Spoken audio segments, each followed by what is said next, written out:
इनका 2 दिनका चुरी फुरीहरू त्यो प्रधानमन्त्रीको कुर्सीमा बस्दासम्मका मात्रै हो। प्रधानमन्त्रीको कुर्सीबाट जब यिनी सडकमा उत्रिनेछन् केपी ओली प्रवृत्तिको हावा खुस्किनेछ।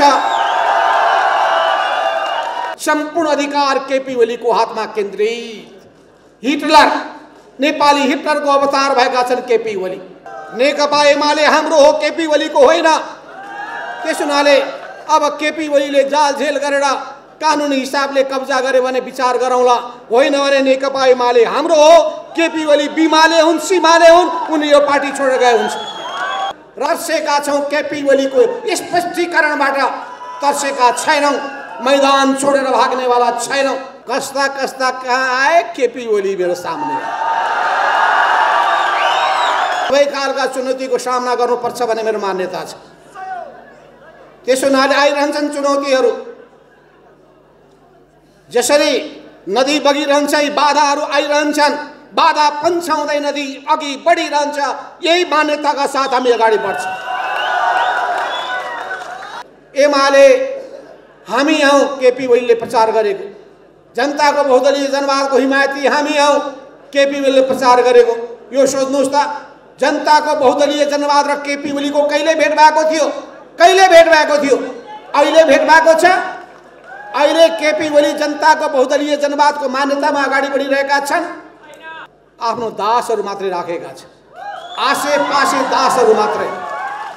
कसैको बोल्ने हिम्मत छैन, कसैको उनको गलत कुराको आलोचना गर्ने हिम्मत छैन। पार्टी फुटाउने केपी ओली हुन्। पार्टी फुटाउँछन् भने कसले भने केपी ओलीले फुटाउँछन्, हामीले पार्टी फुटाउँदैन। 9 महाधिवेशनमा विचार केपी ओलीको होइन, विचार हाम्रो पास भएको थियो। नेता बन्न पुगे केपी ओली। आज एकजनाले बडो विनम्र भावले मलाई भन्दै हुनुहुन्थ्यो, कमरेड केपी ओलीसँग मिल्नका लागि के गर्नु पर्यो भने उहाँले जे कारबाही गर्नुहुन्छ सहेर भए पनि, पार्टीबाट निकालिदिनुहुन्छ भने पनि, पार्टीबाट निकालिए पनि चुप लागेर सहेर बसिदिनुहोस्। घुँडा टेक्ने बाटोमा हामी जाने हो? हामी के आत्मसमर्पणको बाटोमा जाने हो कि केपी ओलीको टाङ मुनि छिर्ने बाटोमा जाने हो? यो कुरा हामीलाई किमार्थ मन्जुर छैन। त्यस हुनाले केपी ओलीको यो कथित स्पष्टीकरण, केपी ओलीको यो कथित स्पष्टीकरणबाट हामी तर्सिएका छैनौँ, हामी आतंकित भएका छैनौँ। त्यसको सामना गर्न तयार छौँ। तपाईहरु सबैलाई थाहा छ, नेपाली जनताको प्यारो party Nepal communist party Emale अहिले गम्भीर सङ्कटबाट गुज्रिरहेको छ र पार्टीका सम्पूर्ण कार्यकर्ताहरू चिन्तित पनि छन्। पार्टीको अध्यक्षले यो पार्टीलाई कहाँ पुर्याउन खोजिरहेका छन्, यो प्रश्न सबैको दिमागमा घुमिरहेको छ। यस्तो बेलामा यो भेलाको आयोजना गरिएको छ। यस भेलामा तपाईहरुको यो संगठन अन्तर्राष्ट्रिय जुन हामीले पछिल्लो कालमा सुरु गर्दाखेरि 2036 सालमा सुरु गर्दाखेरि अखिल पाँचौं भन्ने नाममा अत्यन्तै लोकप्रिय थियो र अन्तर्राष्ट्रियको सुरुवात गर्ने एकजना नेताको यहाँ मैले अभाव खट्किरहेको मैले महसुस गरेँ। विश्वकान्त मैनालीजी, उहाँलाई पनि तपाईले बोलाउनु पर्दथ्यो। सम्भवतः निम्तो दिनुभएको थियो तर के कति कारणले आउन सक्नु भएन। उहाँ अन्तर्राष्ट्रियको संस्थापक नेता हुनुहुन्थ्यो। उहाँ पनि यो सिङ्गो अभियानमा मलाई लाग्दछ हामीहरूकै साथमा हुनुहुन्छ र पाँचौं अधिवेशनदेखि पाँचौं सम्मेलनदेखि झन्डै समयमा नै यसका प्रत्येक राष्ट्रिय सम्मेलन हुँदै गए। सुरुको समयमा यसलाई राष्ट्रिय सम्मेलन भनिन्थ्यो। पाँचौं पछि छैटौं, 36 पछि 38, 38 पछि 40, 40 पछि 42, यही क्रममा तपाईहरुले यो संगठनलाई व्यवस्थित रूपमा सञ्चालन गर्दै आउनुभयो।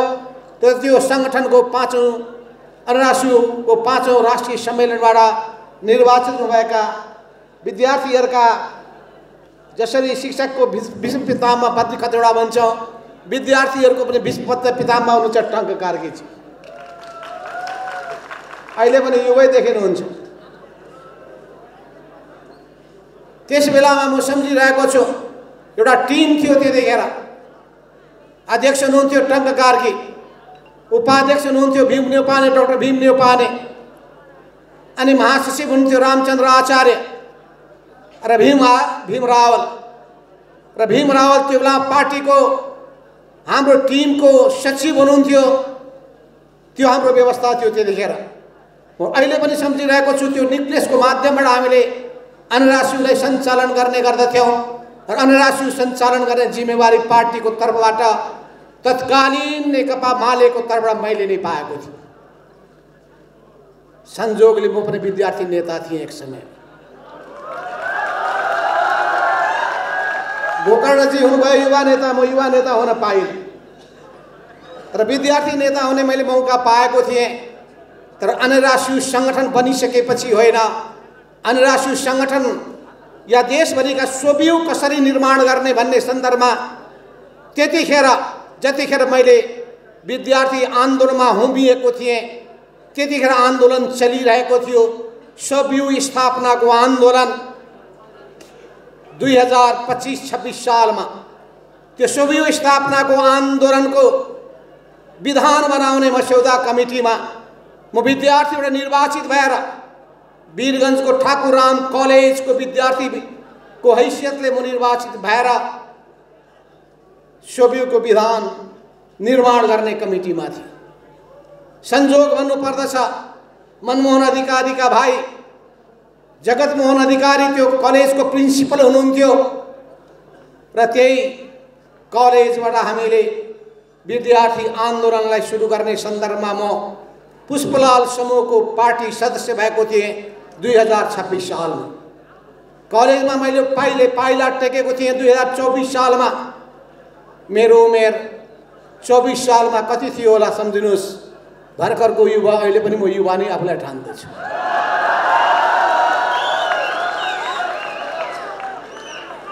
पढाइको कुनै पनि सीमा हुँदो रहेनछ, अन्त हुँदो रहेनछ। हाम्रो भीम रावलले भर्खरै पिएचडी गर्नुभयो, भीम न्यौपानेले पिएचडी गर्नुभयो, अरू पनि को अहिले पिएचडीको क्रममा हुनुहुन्छ थाहा छैन। हाम्रो टङ्क कार्कीजी राजदूत भएर उतातिर समय उता बिताउनु भएको हुनाले अब कविता लेखनमा लाग्नु भएको छ।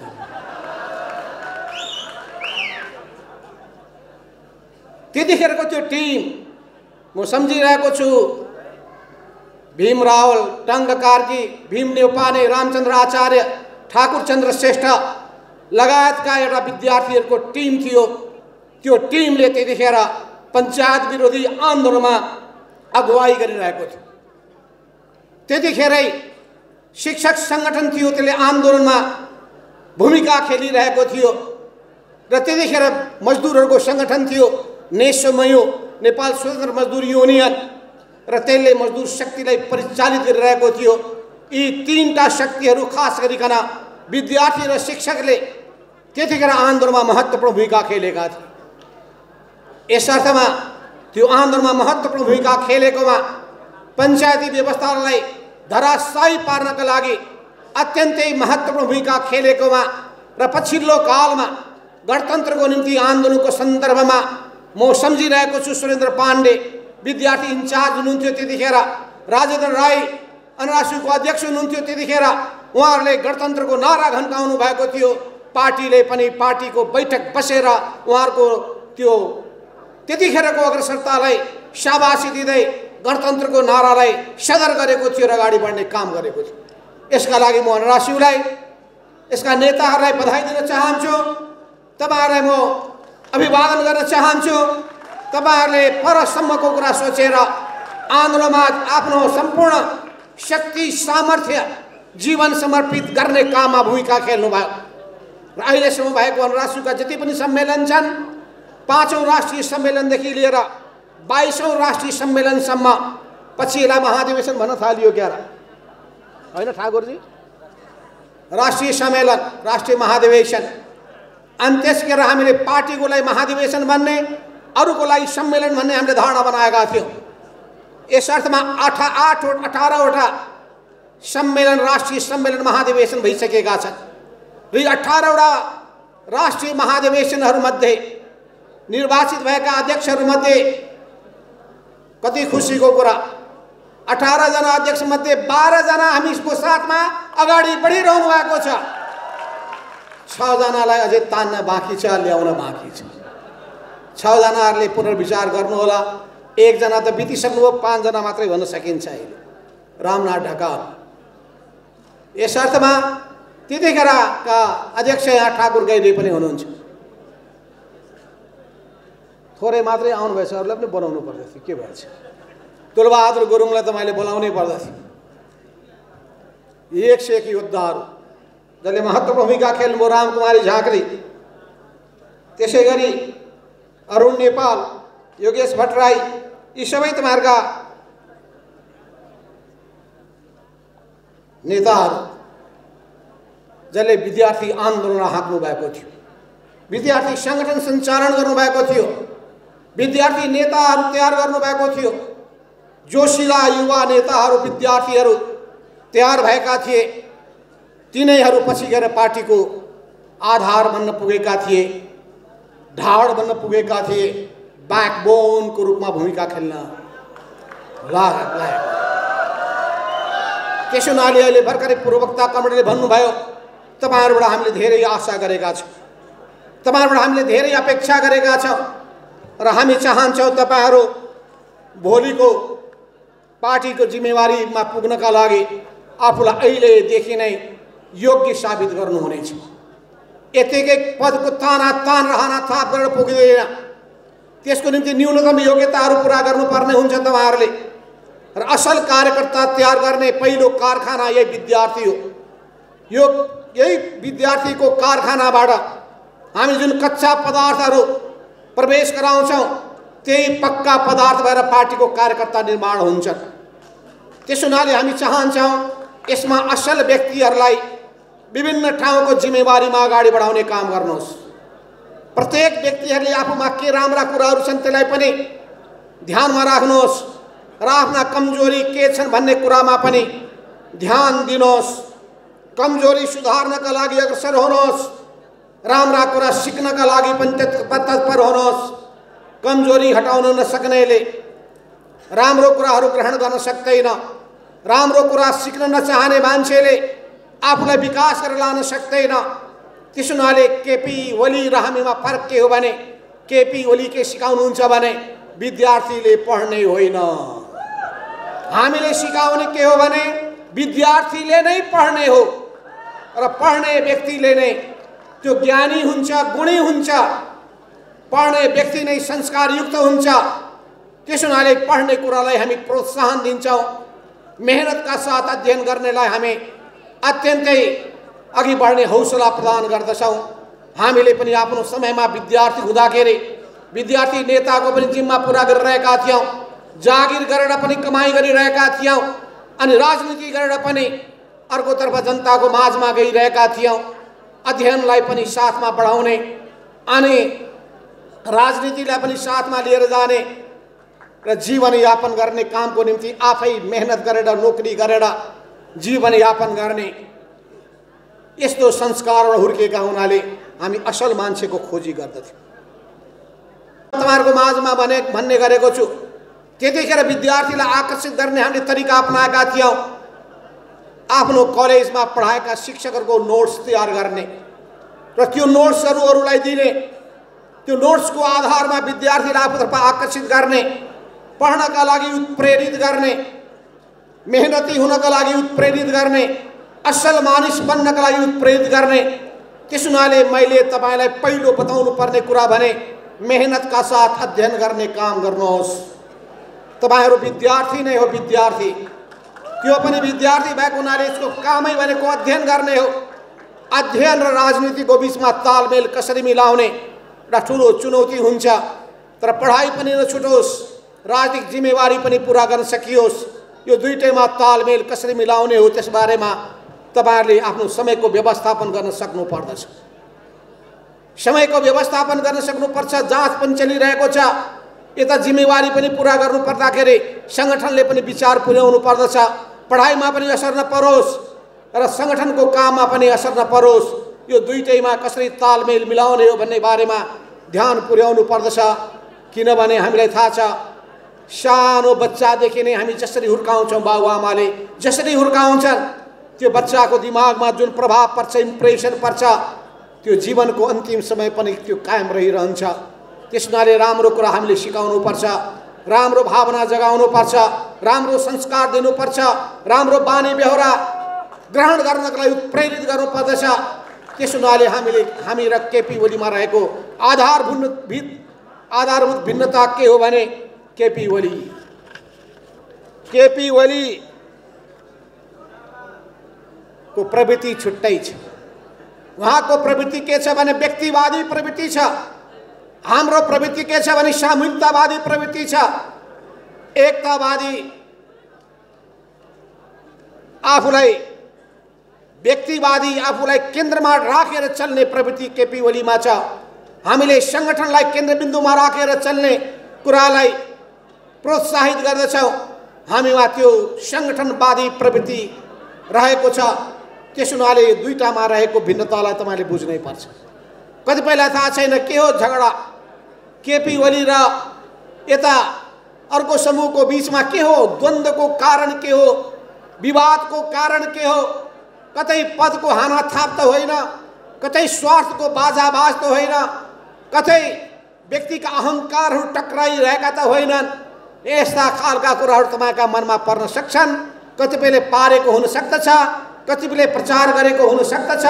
यी कुनै पनि भ्रममा तपाईँहरू नपर्नुहोस्। त्यसो हुनाले भर्खरै भीमराव कमरेडले बताउनुभयो, विगतका केही सन्दर्भ राख्नुभयो, सुरेन्द्र कमरेडले बताउनुभयो, केही सन्दर्भहरू अगाडि सार्नुभयो। ती सबै सन्दर्भमा म जान चाहन्न। हामी आज यो अवस्थामा आइपुगेका छौँ।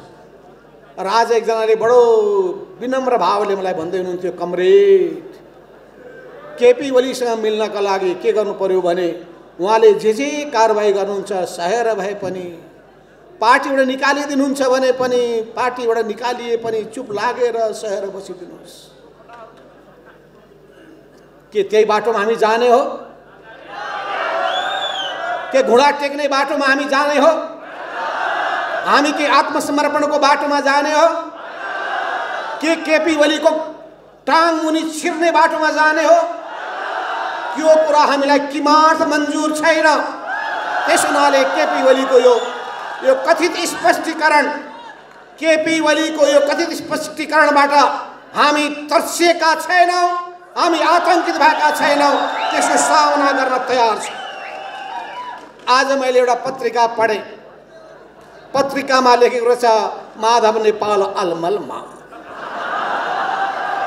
माधव नेपाल दुविधामा। माधव नेपाल कहिले अलमलमा पर्दैन र दुविधामा पनि पर्दैन।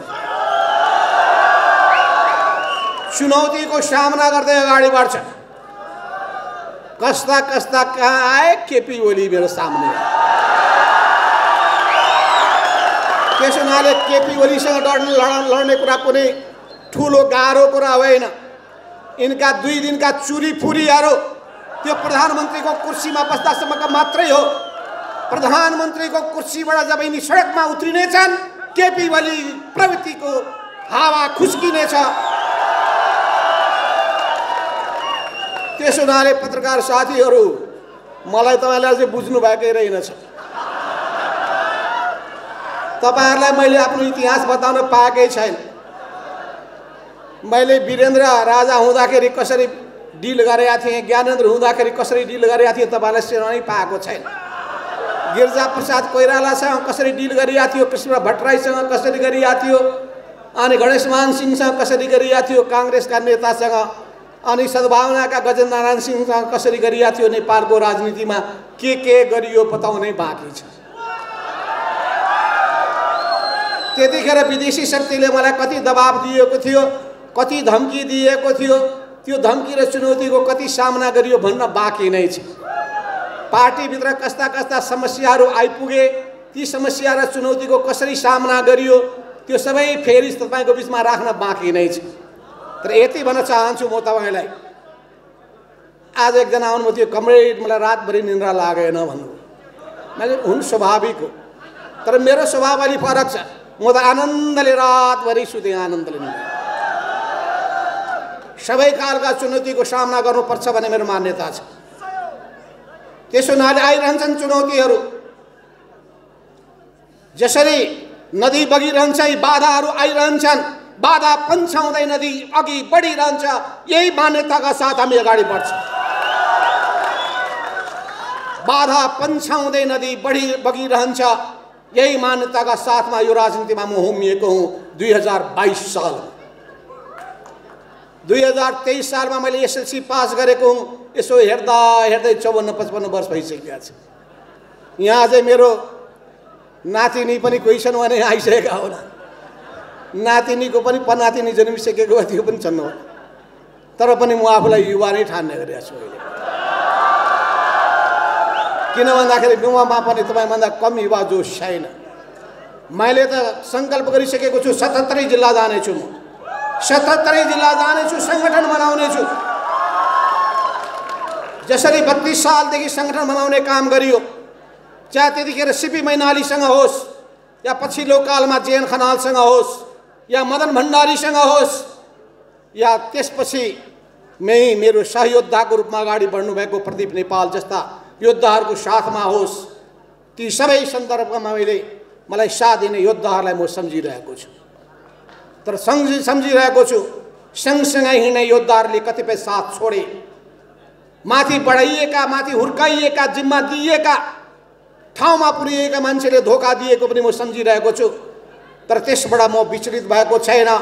त्यसो हुनाले मलाई एकजनाले भन्नुहुन्थ्यो, कमरेड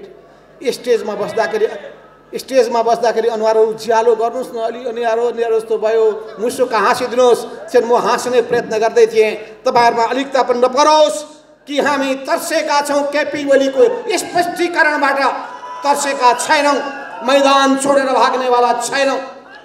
पार्टी हामी फुटाउँदैनौँ। पार्टी फुटाउने केपी ओली हुन्। पार्टी फुटाउँछन् भने कसले भने केपी ओलीले फुटाउँछन्। हामीले पार्टी फुटाउँदैन। पार्टीलाई एकताबद्ध बनाउँछौँ। त्यसो हुनाले हामीले राष्ट्रिय कार्यकर्ता भेलाको आयोजना गरेका थियौँ। त्यो राष्ट्रिय कार्यकर्ता भेलामा हामीले भन्यौँ, हामीले अहिले अगाडि बढ्ने बाटो एकदम प्रष्ट के छ भने 9 महाधिवेशनले अगाडि सारेको राजनीतिक कार्यदिशा। यो 9 महाधिवेशनको दस्तावेज तपाईँहरूले मौका पाउनुहुन्छ भने पढ्नुहोला। त्यतिखेर हामी सुरुमा विद्यार्थी राजनीतिमा लाग्ने बेलामा केही पुस्तकहरू पढ्ने गर्दथ्यौँ। तपाईँहरूलाई त्यस्ता पुस्तकहरू पनि हामीले उपलब्ध गराउनै पर्छ। त्यसो गरे म विद्यार्थी नेता साथीहरूलाई भन्न चाहन्छु, तपाईँले मार्क्सवादका क ख ग भन्ने किताबहरू पढ्नुपर्छ। मार्क्सवादको क ख ग पढ्न सक्नुभयो भने त्यसको सिद्धान्तलाई बुझ्न सक्नुहुन्छ, त्यसको दृष्टिकोणलाई आत्मसात गर्न सक्नुहुन्छ, त्यसको दिशा अवलम्बन गर्न सक्नुहुन्छ। किनभने जब तपाईँले बाटो नै फेला पार्नु भएन भने अनि बाटोमा तपाईँ त्यतिकै भौतारिनुहुन्छ। लक्ष्य प्रष्ट भएन भने, गन्तव्य प्रष्ट भएन भने भौतारिन्छन्। त्यसो हुनाले गन्तव्य प्रष्ट हुनु पर्यो, बाटो क्लियर हुनु पर्यो, अघि बढ्ने आँट हुनु पर्यो। आँट छैन भने, साहस छैन भने, हिम्मत छैन भने मैदानबाट भाग्ने स्थिति बन्छ। मैदानबाट भाग्ने मान्छे योद्धा हुन सक्दैन। चुनौतीबाट तर्सिने मान्छे योद्धा कहलिन सक्दैन। हामी चुनौतीको सामना गर्ने हो हिम्मतका साथ, सबै बाधा व्यवधानहरूलाई पन्छाउँदै हामीले सगरमाथाको चुचुरोमा पुग्ने हो। त्यसो हुनाले हामीले सिकेका छौँ, कहिल्यै पनि कठिनाइबाट नडराऊ, कहिल्यै पनि कठिनाइबाट नतर्स, हिम्मतका साथ अगाडि बढ। हिम्मतका साथ अगाडि बढ्ने तिमीले सङ्कल्प गर्यौ भने तिमी सगरमाथाको चुचुरोमा पुगी छाड्नेछौ। सफलताको मूल रहस्य यही हो। सफलता प्राप्त गर्ने कुराको मूल कडी यही हो। जुनसुकै क्षेत्रमा तपाईँ सफल हुन चाहनुहुन्छ, विद्यार्थी राजनीतिमा, नेपालको राजनीतिमा, पढाइमा, अध्ययनमा, कुनै व्यवसायमा, कुनै पनि तपाईँ काममा सफल हुन चाहनुहुन्छ भने तपाईँमा चाहिन्छ इमानदारिता, तपाईँमा चाहिन्छ कर्तव्यनिष्ठा, तपाईँमा चाहिन्छ समर्पणको भाव। त्यो काममा पुरै समर्पित हुनुहोस्, चुर्लुममा डुब्नुहोस् त्यसमा। त्यो कामलाई सम्पन्न गर्ने गरी लागि पर्नुहोस्। काममा रहेका त्रुटि कमजोरीहरू कता छन् त्यसलाई सुधार्नुहोस्। विद्यार्थी समुदायको विश्वास जित्नुहोस्। विद्यार्थी आम समुदायको बिचमा लोकप्रिय बन्नुहोस्। मिठो बोल्नुहोस्, राम्रो व्यवहार गर्नुहोस्, अनुशासित हुनुहोस्, मान सम्मान गर्नुहोस्। आफूभन्दा उमेरले ठुला ओहदामा माथि भएका र आफूभन्दा सानालाई माया गर्नुहोस्, स्नेह गर्नुहोस्, अघि बढ्ने हौसला दिनुहोस्। त्यसो हुनाले हामीले सिकाउने कुराहरू असल चरित्रको कुरा, हामीले पनि त्यही सिकेर आएका छौँ, त्यस्तै गुरुहरूबाट सिकेका छौँ र हामीले पनि त्यही ढङ्गको शिक्षा दीक्षा तमारा दिने पनि।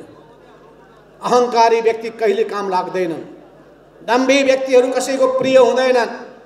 त्यसो हुनाले ज्ञान छ, बुद्धि छ, ज्ञान छ भने बुद्धि हुनुपर्छ, बुद्धि छ भने विवेक हुनुपर्छ।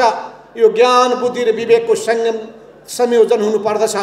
यस अर्थमा मैले तपाईँलाई भन्न के चाहेको छु भने हामीले त्यतिखेर 9 महाधिवेशनमा प्रश्न बनेका थियौँ कि हामीले 2062-63 को जनक्रान्तिका उपलब्धिहरूलाई, राजतन्त्रलाई ढालेपछि गणतन्त्र ल्याउने उपलब्धिहरूलाई संस्थागत गर्नुपर्छ।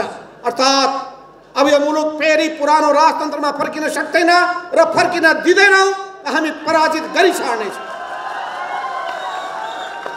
जतिसुकै केपी ओलीले साँठगाँठ गरून्, राजावादीहरूलाई प्रोत्साहन दिने काम गरून् अनि उनीहरूलाई हुर्काउने अनेक खालका प्रत्यक्ष अप्रत्यक्ष रूपमा प्रयत्न गरून्, त्यसलाई विफल पारी छाड्ने हुनाले हामीले त्यो उपलब्धिलाई संस्थागत गर्ने र राजनीतिक क्रान्तिको एउटा चरण पुरा गरिसक्यौँ। हामीले सामन्ती शासनलाई पराजित गरिसक्यौँ। हामीले 250 वर्षको शाही शासनलाई परास्त गरिसक्यौँ। हामीले अब हामी दोस्रो चरणमा प्रवेश गरेका छौँ। आर्थिक क्रान्तिको दोस्रो चरण, सामाजिक आर्थिक सांस्कृतिक क्रान्तिको दोस्रो चरण र यो चरणमा अगाडि बढ्दाखेरि समाजवादको ध्येय र उद्देश्यलाई पुरा गर्ने हो। समाजवाद भनेको सामाजिक न्याय सहितको समृद्धि हो। समृद्धि मात्रै होइन, आर्थिक विकास मात्रै होइन, त्यो न्यायोचित हुनुपर्छ। त्यो गरिब जनताले त्यसको लाभ पाउनुपर्छ।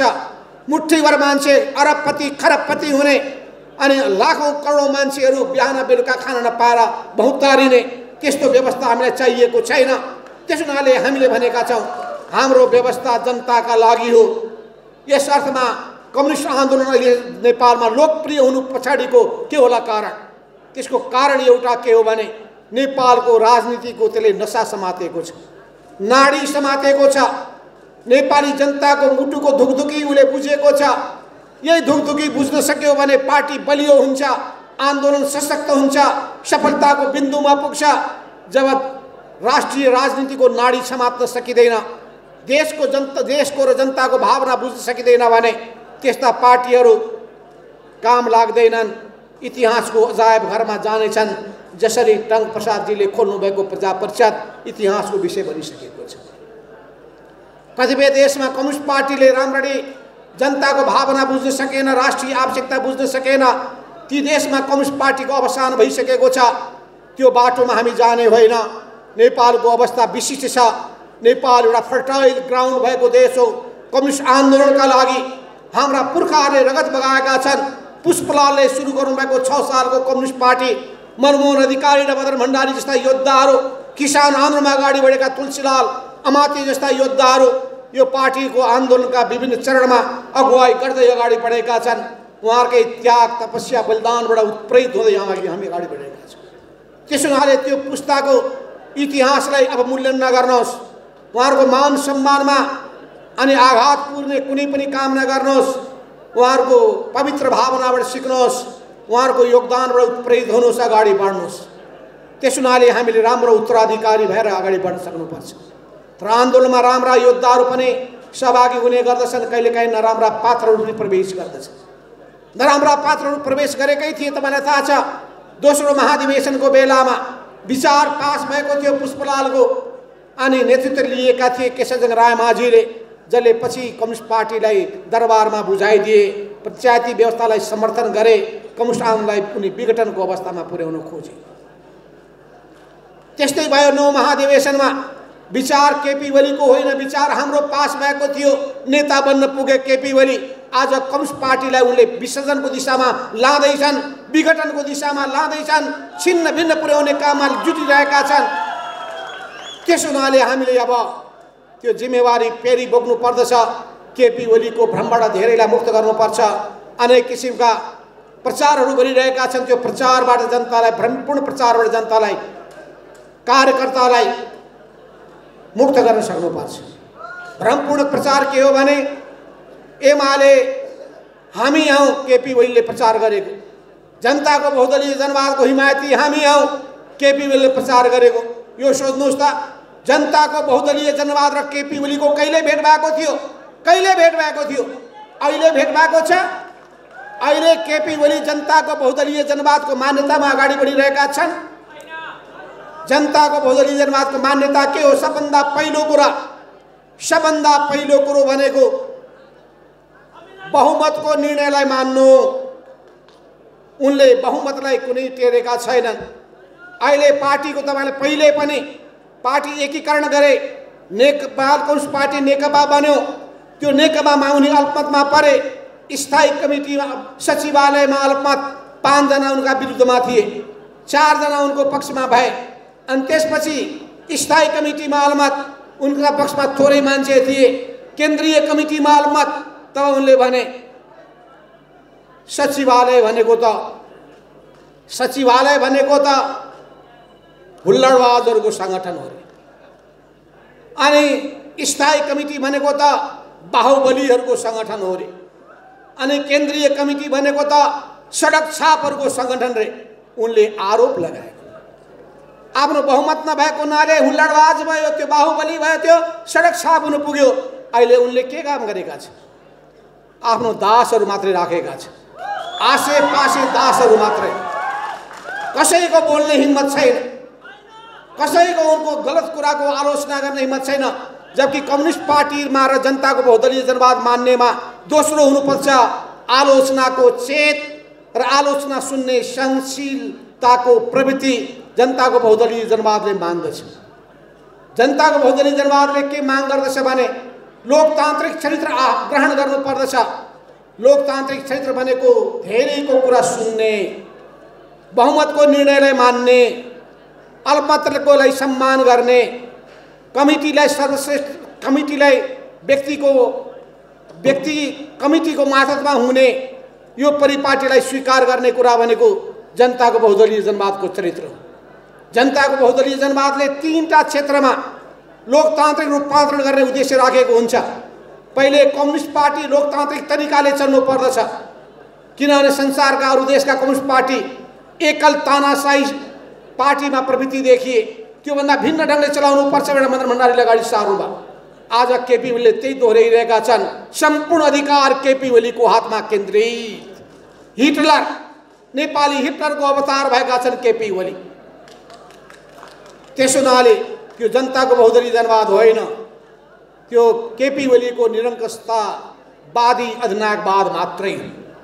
त्यसो हुनाले त्यसलाई स्वीकार गर्न सकिँदैन।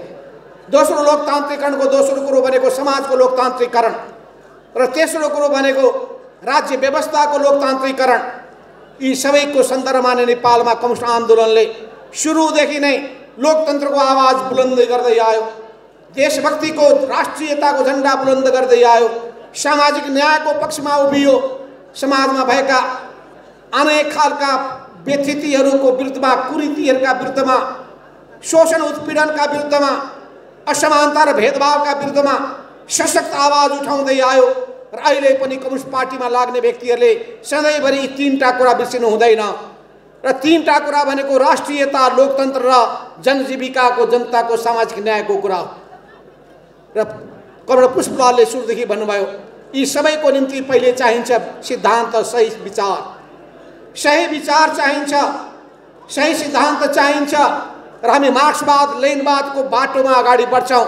जनताको बहुदलीय जनवादको मर्म र भावनालाई आत्मसात गर्दै अगाडि बढ्छौँ र यो हाम्रो प्रतिबद्धताको कुरा हो। दोस्रो चाहिने कुरो भनेको बलियो सङ्गठन, सशक्त सङ्गठन। त्यो सङ्गठन निर्माण गर्ने काम पनि महत्त्वपूर्ण हुन्छ। तर सङ्गठन कागजमा लेखिएर हुँदैन, गतिशील हुन सक्नुपर्छ, क्रियाशील हुन सक्नुपर्छ। र तेस्रो भनेको सङ्गठनले गर्नुपर्ने सङ्घर्ष हो। सङ्घर्ष भनेको जनताका, राष्ट्रका समस्यालाई लिकन त्यसलाई त्यसको पक्षमा आवाज उठाउने काममा जुट्नुपर्छ। जहाँ पीडा जनताले भोगिरहेका छन्, त्यहाँ पार्टी पुग्नुपर्छ, पार्टीको सङ्गठन पुग्नुपर्छ, जहाँ जनता आनन्दमा रमाइरहेका हुन्छन्, जनतासँग आनन्दित हुन पनि सक्नुपर्दछ। त्यस हुनाले जनता र हाम्रो बिचको सम्बन्ध नङ र मासु जस्तो, पानी र माछा जस्तो। जसरी पानीमा माछा रमाउँछ त्यसै गरी कम्युनिस्ट पार्टी जनतामा रमाउनु पर्दछ। जनता भन्दा आफूलाई माथि ठान्ने होइन, नेताले आफूलाई मालिक ठान्ने होइन। आज केपी ओली आफूलाई बा भन्छन्, कमरेड भन्न चाहँदैन। कम्युनिस्ट संस्कार नै छैन। त्यस हुनाले हामी चाहन्छौँ हाम्रा कार्यकर्ताहरू सही दृष्टिकोणका साथ अगाडि बढौँ, सही विचारका साथ अगाडि बढौँ। त्यस हुनाले मैले भने सामाजिक आर्थिक रूपान्तरणको अभियानलाई तीव्र गतिका साथ अघि बढाएर समाजवादको आधारशिला निर्माण गर्नका लागि नै हामीले प्रष्ट बाटो समातेका छौँ। त्यो समाजवादको स्थापना गर्ने लक्ष्य र उद्देश्यका लागि हामी नेपाली मोडेलको समाजवाद के हुन सक्दछ? जनताको सेवामा राज्यलाई समर्पित गर्नका लागि के गर्न सकिन्छ? हामीले सधैँभरि पार्टीभित्र कुरा उठायौँ। यी जनताका पीडा र वेदनाको बारेमा पार्टीको बैठकमा एजेन्डा राखौँ, बैठक बोलाउँ। तर केपी ओली कहिले पनि बैठक बोलाउन नचाहने, बैठक भन्ने बित्तिकै उनलाई भाउन्न लाग्ने, केपी ओलीको ज्वरो बढेर 103 पुग्ने जहिले पनि अवस्था थियो। बैठकको नामै सुन्न नचाहने, सुझाव सुन्नै नचाहने, आलोचना सुन्नै नचाहने, विरोध सुन्नै नचाहने, अनि विरोध गर्यो भने, आलोचना गर्यो भने शत्रु ठान्ने, यो केपी ओली प्रवृत्ति हो। त्यस हुनाले हाम्रो लडाईँ केपी ओली व्यक्तिको विरुद्धमा होइन, केपी ओली प्रवृत्ति विरुद्धको लडाईँ हो। त्यस हुनाले उपस्थित साथीहरू, तपाईहरु बुझ्नुहोस्, केपी ओली सुरुदेखि गुटबन्दीमा लाग्दै आएका मान्छे हुन्। सुरुदेखि गुटबन्दीमा लाग्दै आएका मान्छे हुन्। 2051 सालदेखि यिनको सानो गुट सुरु भएको थियो। सुरुदेखि भोग्दै आएको मान्छे म हुँ। केपी ओलीका आन्द्रा भुँडी सबै मलाई थाहा छ। त्यस हुनाले धेरै फुर्ती नलगाए हुन्छ। केपी ओलीका आन्द्रा भुँडी मलाई मात्रै थाहा छ भने होइन, मुकुन्द नेपाली आउनु भने मलाई पनि थाहा छ भन्नु होला। राधाकृष्ण मैनालीलाई बोलाउने हो भने उहाँ झन् ज्यादा चिरफार गरेर तपाईँले बताइदिनु होला। मोहनचन्द्र अधिकारीलाई त्यो पनि भन्दा बढी थाहा होला। कमर जेएन खनाललाई पनि उहाँले इलामकै झापाको नजिकै बसेको हुनाले उहाँलाई पनि थाहा होला। एक से एक व्यक्तिहरूलाई थाहा छ केपी ओलीका प्रवृत्तिहरू। नरेश करेलदेखि लिएर घनेन्द्र बस्नेतसम्म झापा आउनुका योद्धाहरूलाई थाहा होला। अनि केपी ओलीलाई भोगेको हाम्रो गोकर्ण कमरेड युवा नेता भएर लागेको हुनाले उहाँलाई पनि थाहा होला। यस अर्थमा यो प्रवृत्ति, केपी ओली प्रवृत्तिले वास्तवमा यो पार्टीमा ठुलो समस्या खडा गर्दै आयो। यसका विरुद्धमा हामीले सङ्घर्ष गर्दै आयौँ। 2071 सालमा जब पार्टीको 9 महाधिवेशन भयो, उनी अध्यक्षमा कुनै हिसाबले जाल जेल षड्यन्त्र गरेर जितेर आइसकेपछि अनि हामीले ठुलो भुक्तमान भोग्न थाल्यौँ। उनले बैठकै बोलाउन चाहने, 3 महिनामा बस्नुपर्ने स्थायी कमिटीको बैठक 1.5 वर्षसम्म बसेन। त्यस्तो मान्छे हुन् केपी ओली। पछि गएर जब पार्टी एकता भयो, माओवादी र नेकपा एमाले एकताबद्ध भए, हामी हर्षित भयौँ, खुसी भयौँ। त्यसपछि पनि बैठक बस्नै नचाहने, एकलौटी निर्णय गर्ने, भएको निर्णयको पालन नगर्ने, नयाँ बाटोमा नयाँ निर्णय गर्ने। यसले पार्टीमा विधि समाप्त हुन थाल्यो, पद्धति समाप्त हुन थाल्यो। आफ्नो मान्छे खोजिकन उसलाई चुनावको टिकट दिने, पार्टीको ओहदाहरू प्रदान गर्ने, यी सबै प्रवृत्ति देखियो हो। यी सबै प्रवृत्तिले गर्दाखेरि हामीले केपीको विरुद्धमा जुझ्दै आउनुपर्ने स्थिति बनेको थियो। र यो प्रवृत्ति अब सुध्रिएला भन्यो, सुध्रिएन। त्यसो हुनाले कमरेडहरू, अहिले हामी वास्तवमा चाहन्छौँ हाम्रो पंक्ति सिद्धान्तनिष्ठ होस्, विचारहीन मानिसहरूको जमात नहोस्। हामी चाहन्छौँ हाम्रो पंक्ति आलोचनात्मक चेत भएको होस्, दासत्व चेत र मानसिकता नहोस्। हामी चाहन्छौँ हाम्रो पंक्ति सामूहिक परिपाटीको पालना गरोस्, व्यक्तिवादी परिपाटीबाट मुक्त होस्। हामी चाहन्छौँ हाम्रो पंक्ति समाजवादी चिन्तन बोकेर अगाडि बढोस्, दलाल पुँजीवादी चिन्तन अंगीकार नगरोस्। हामी चाहन्छौँ हाम्रो पंक्ति विनम्र होस्, उदण्ड नहोस्। हामी चाहन्छौँ हाम्रो पंक्ति अनुशासित होस्, स्वेच्छाचारी र अराजक नबनोस्। हामी चाहन्छौँ हाम्रो पंक्ति उदार बनोस्, त्यो अनुदार नबनोस्। हामी चाहन्छौँ हाम्रो पंक्ति लोकतान्त्रिक गुण बोकेको बनोस्, निरङ्कुश नबनोस्। हामी चाहन्छौँ हाम्रो पंक्ति धेरैलाई मिलाउने, समेट्ने काम गरोस्, विभाजित गर्ने र द्वन्द्व निम्त्याउने काम नगरोस्। यसमा हाम्रो पंक्ति एकतावादी बनोस्, फुटवादी नबनोस्। त्यसो हुनाले यही सोचका साथ हामी अगाडि बढिरहेका छौँ। हामी पार्टी विभाजनको पक्षमा छैनौँ, तर हामी कसैको दास बन्नलाई पनि तयार छैनौँ। त्यसो हुनाले हामी एउटा वैचारिक जगमा हामी यो पार्टीलाई लिएर अगाडि बढ्नेछौँ। यस अर्थमा हामी एउटा वैचारिक जगमा यो पार्टीलाई लिएर अगाडि बढ्न चाहन्छौँ।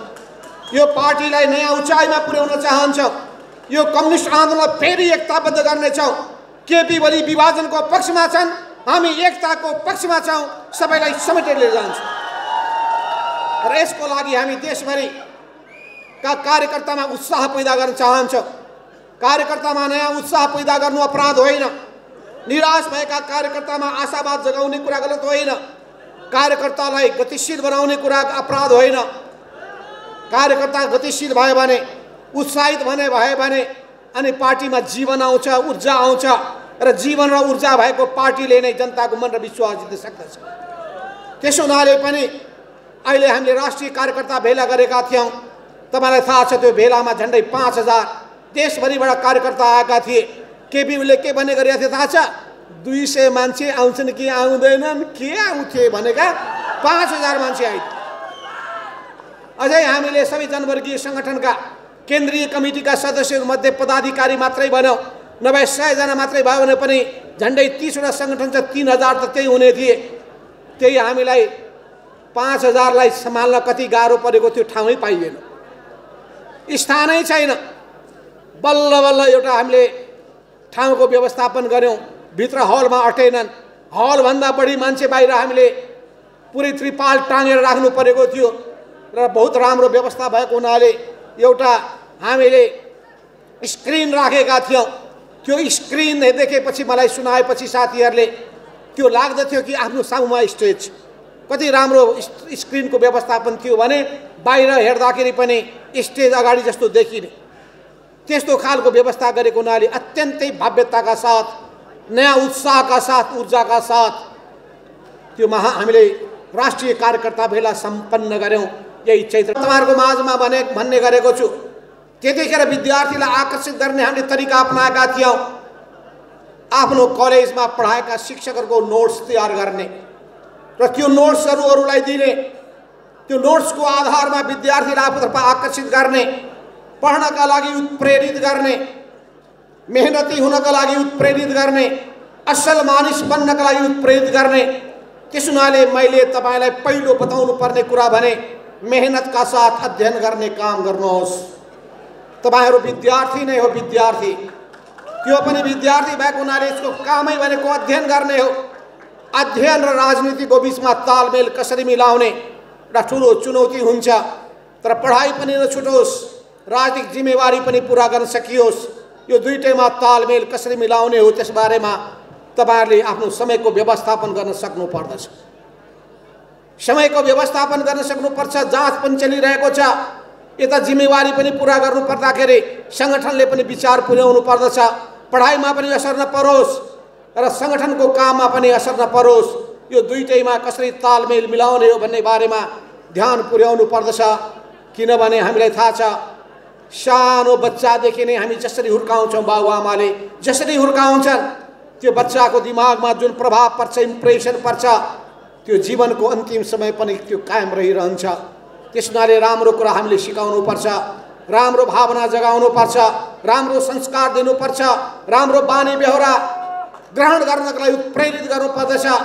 त्यस हुनाले हामी र केपी ओलीमा रहेको आधारभूत भिन्नता के हो भने केपी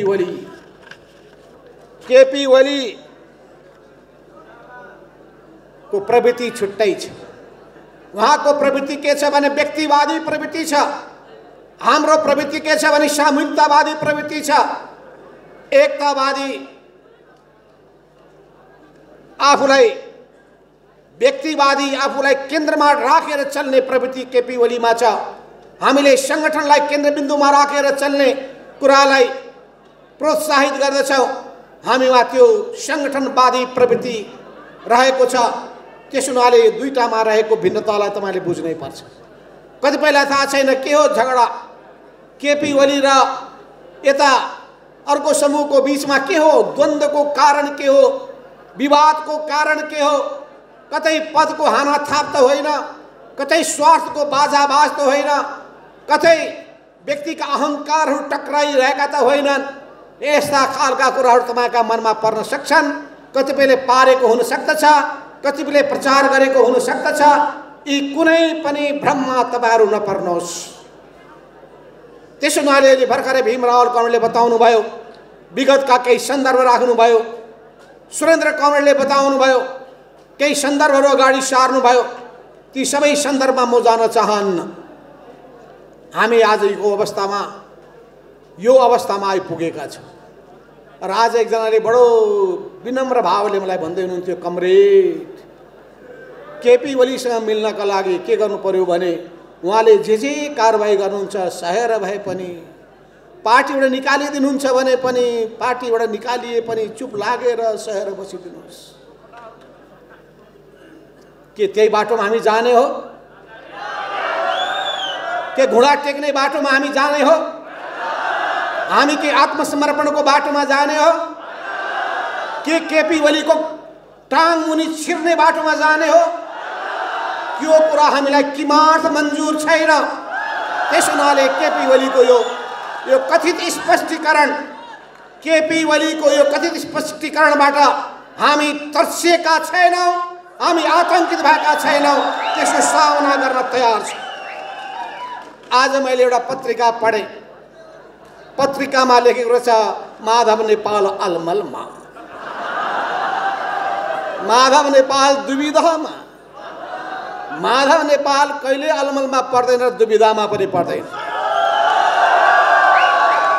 चुनौतीको सामना गर्दै अगाडि बढ्छ। कस्ता कस्ता कहाँ आए केपी ओली मेरो सामने। त्यसो हुनाले केपी ओलीसँग लड्ने कुरा कुनै ठुलो गाह्रो कुरा होइन। यिनका 2 दिनका चुरी फुरीहरू त्यो प्रधानमन्त्रीको कुर्सीमा बस्दासम्मका मात्रै हो। प्रधानमन्त्रीको कुर्सीबाट जब यिनी सडकमा उत्रिनेछन्, केपी ओली प्रवृत्तिको हावा खुस्किनेछ। त्यसो हुनाले पत्रकार साथीहरू, मलाई तपाईँले अझै बुझ्नु भएकै रहेनछ। तपाईँहरूलाई मैले आफ्नो इतिहास बताउन पाएकै छैन। मैले वीरेन्द्र राजा हुँदाखेरि कसरी डिल गरेका थिएँ, ज्ञानेन्द्र हुँदाखेरि कसरी डिल गरेका थिएँ तपाईँलाई सुनाउनै पाएको छैन। गिरिजा प्रसाद कोइरालासँग कसरी डिल गरिएको थियो, कृष्ण भट्टराईसँग कसरी गरिएको थियो, अनि गणेशमान सिंहसँग कसरी गरिएको थियो काङ्ग्रेसका नेतासँग, अनि सद्भावनाका गजेन्द्र नारायण सिंहसँग कसरी गरिएको थियो। नेपालको राजनीतिमा के गरियो बताउनै बाँकी छ। त्यतिखेर विदेशी शक्तिले मलाई कति दबाब दिएको थियो, कति धम्की दिएको थियो, त्यो धम्की र चुनौतीको कति सामना गरियो भन्न बाँकी नै छ। पार्टीभित्र कस्ता कस्ता समस्याहरू आइपुगे, ती समस्या र चुनौतीको कसरी सामना गरियो, त्यो सबै फेरि तपाईँको बिचमा राख्न बाँकी नै छ। तर यति भन्न चाहन्छु म तपाईँलाई, आज एकजना आउनुभयो थियो, कमरेड मलाई रातभरि निन्द्रा लागेन भन्नु। मैले हुन स्वाभाविक हो, तर मेरो स्वभाव अलि फरक छ। म त आनन्दले रातभरि सुते, आनन्दले निन्द्रा। सबै खालका चुनौतीको सामना गर्नुपर्छ भन्ने मेरो मान्यता छ। त्यसो हुनाले आइरहन्छन् चुनौतीहरू। जसरी नदी बगिरहन्छ, बाधाहरू आइरहन्छन्, बाधा पन्छाउँदै नदी अघि बढिरहन्छ। यही मान्यताका साथ हामी अगाडि बढ्छौँ। बाधा पन्छाउँदै नदी बगिरहन्छ, यही मान्यताका साथमा यो राजनीतिमा म होमिएको हुँ। 2022 साल, 2023 सालमा मैले एसएलसी पास गरेको हुँ। यसो हेर्दा हेर्दै 54-55 वर्ष भइसकेका छ। यहाँ चाहिँ मेरो नातिनी पनि कोही छन् भने आइसकेका होला, नातिनीको पनि पनातिनी जन्मिसकेको त्यो पनि छन् होला। तर पनि म आफूलाई युवा नै ठान्ने गरेको छु अहिले। किन भन्दाखेरि युवामा पनि तपाईँभन्दा कम युवा जोस छैन। मैले त सङ्कल्प गरिसकेको छु 77 जिल्ला जानेछु। म 77 जिल्ला जानेछु, सङ्गठन बनाउनेछु।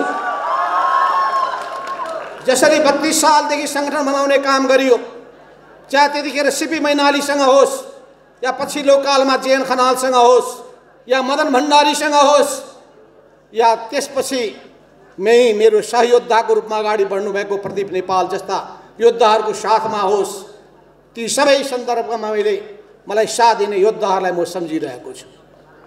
तर सम्झिरहेको छु सँगसँगै हिँड्ने योद्धाहरूले कतिपय साथ छोडे, माथि बढाइएका, माथि हुर्काइएका, जिम्मा दिइएका, ठाउँमा पुर्याइएका मान्छेले धोका दिएको पनि म सम्झिरहेको छु। तर त्यसबाट म विचलित भएको छैन। त्यसो हुनाले मलाई एकजनाले भन्नुहुन्थ्यो, कमरेड स्टेजमा बस्दाखेरि अनुहार उज्यालो गर्नुहोस् न, अलि अनिहारो जस्तो भयो, मुसुक हाँसिदिनुहोस्। त्यसरी म हाँस्ने प्रयत्न गर्दै थिएँ। तपाईँहरूमा अलिकता पनि नपरोस् कि हामी तर्सेका छौँ, केपी ओलीको स्पष्टीकरणबाट तर्सेका छैनौँ, मैदान छोडेर भाग्नेवाला छैनौँ।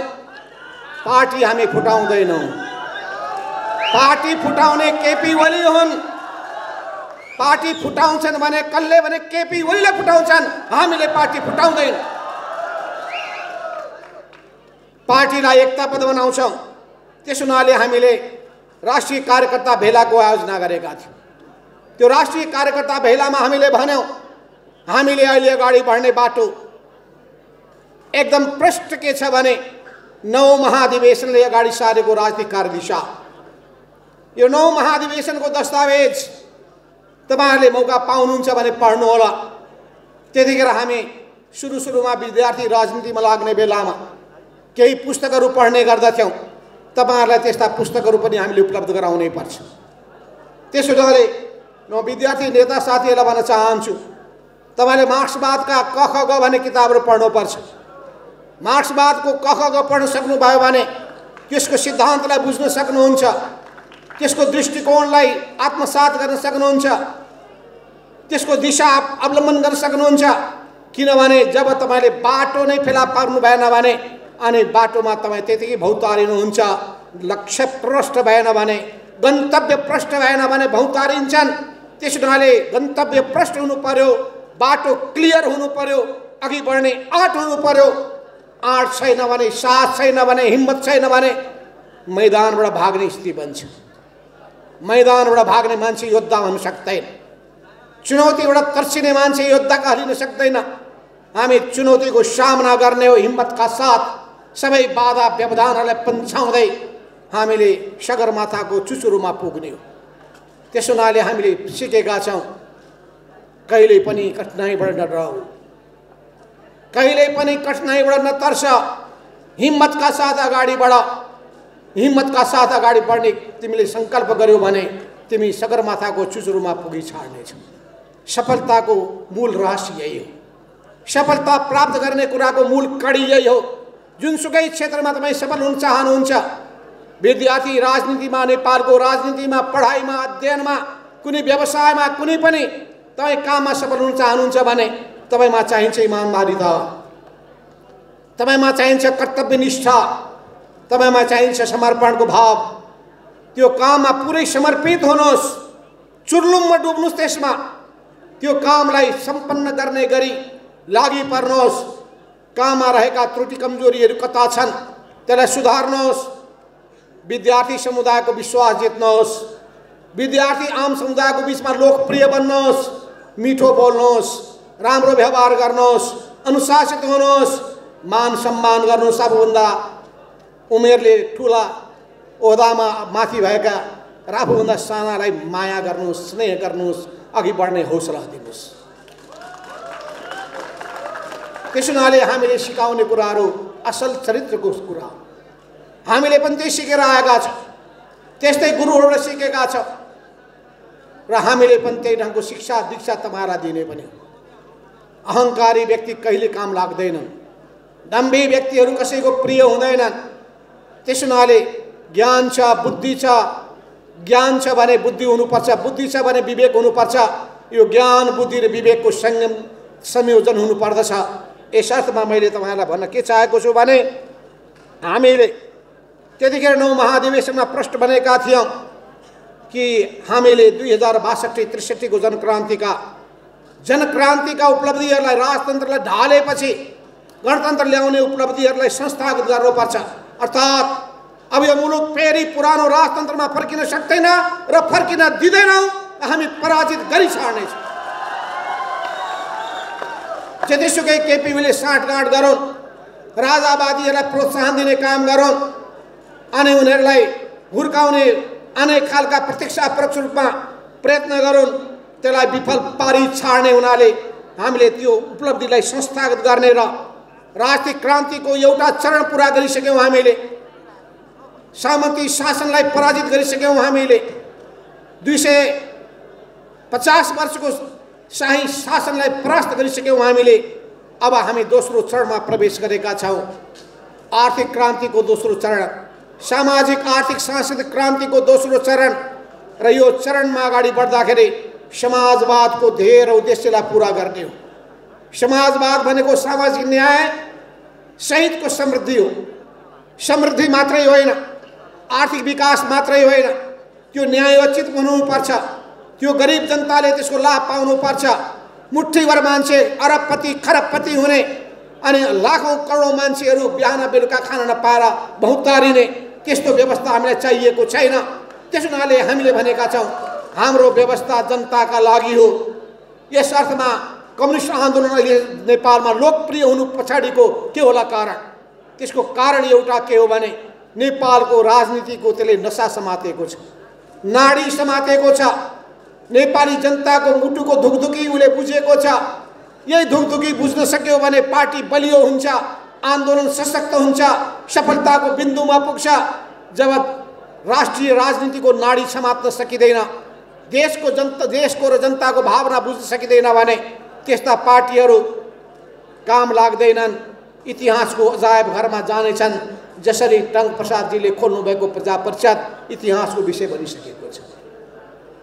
कतिपय देशमा कम्युनिस्ट पार्टीले राम्ररी जनताको भावना बुझ्न सकेन, राष्ट्रिय आवश्यकता बुझ्न सकेन।